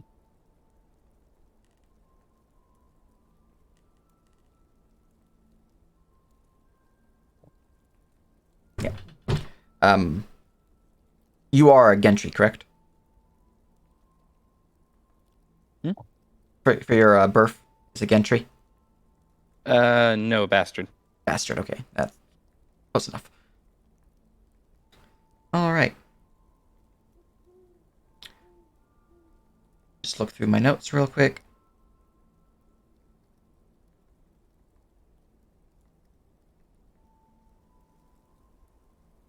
You'd also know that the Imperator Karstein, he has also been absent of late, especially over the past couple weeks, months maybe. Instead, having a steward speak on his behalf during certain meetings. Rarely it is that he is seen outside of these highly important events where his presence being missed would be seen as a greater slight than just missing a party, for example. So he either didn't send these men himself, or something here has particularly piqued his interest. or he got captured and didn't think he's here. Didn't you say he went AWOL basically? But did he go AWOL or like? He has been acting different, and he has been appearing at less and less events that he is supposed to attend, instead having a steward attend for him. He's been replaced by a changeling. He will still attend certain events that are highly important, but those are the few events that he will actually attend these days. Alright. Can vampires shapeshift like changelings? Maybe. Who He might knows? be a They employ scroll. changelings. I I mean, pretty much everyone OC employs here, changelings. he could totally be a thrall for a vampire or something. Oh no. Or what if he became a vampire? Are these events ever out in the sunlight? God. All the events he's participated in were at night. Wake up, sheeple! He has some events that he's been seen in the daytime. Ah, okay, good. I find it. Are you guys actually discussing this in character? Oh, that was out of character. That was me. My I know comment, that, but my comment about either this is important to him or he himself did not send this man was in character.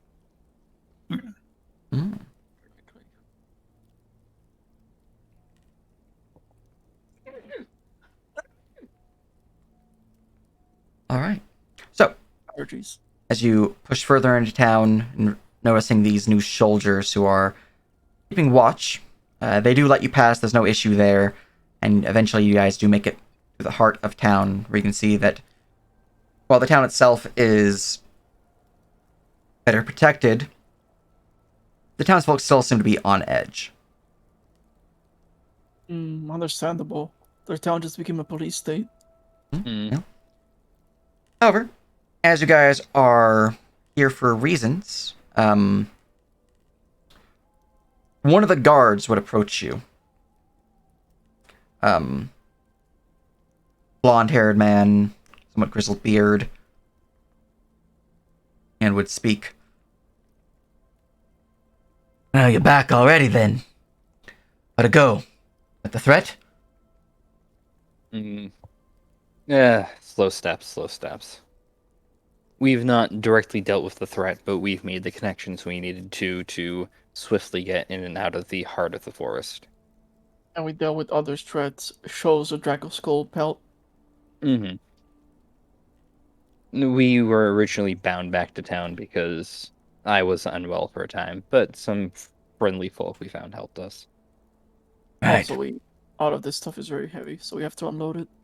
That Well. too. I just wanted to let you know that, well, not myself personally, I don't really care that much, but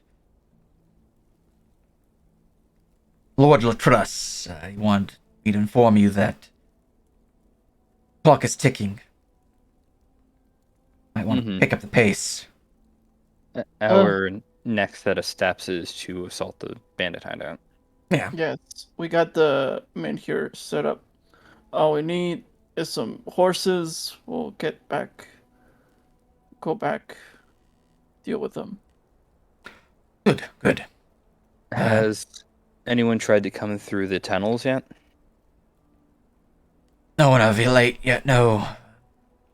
I had a few signs that someone might have been, but we didn't actually catch anyone, so. Carlson's men, right? Whose orders are they here on? Is that in character? Don't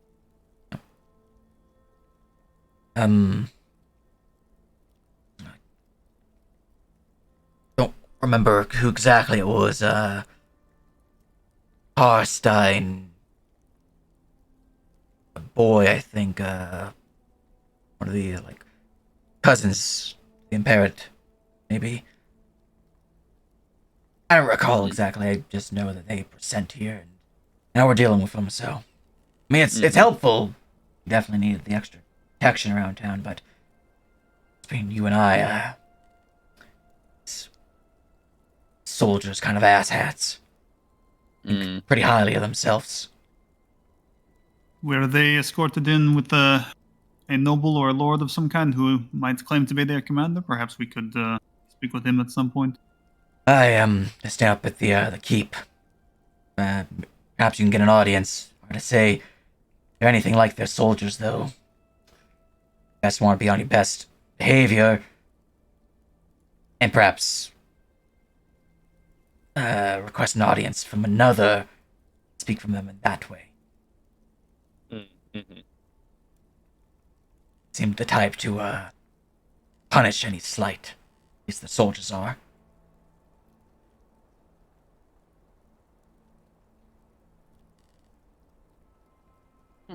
Yeah. Anyways, let's get back to it. I heard that, along with while you were gone, traders have been sending up decently well. Looking to offload, they should be able to afford all that stuff that you haul in. Especially if you manage to kill a Draco skull. Oh, important question. A few days back, did a caravan make it to town? They passed us on the road. Haven't seen any caravan out eastward, no. Maybe they went elsewhere. Perhaps.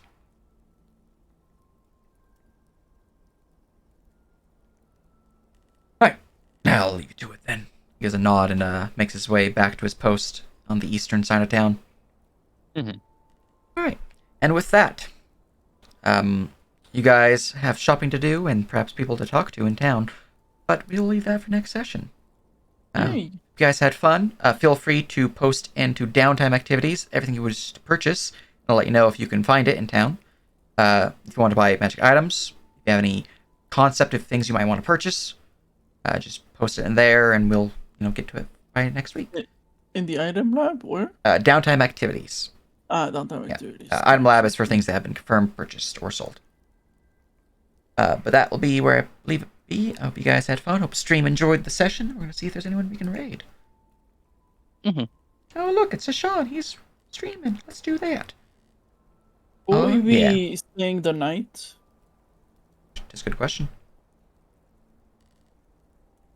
But in the meantime, a raid we shall be. And a raid we shall have. It is done.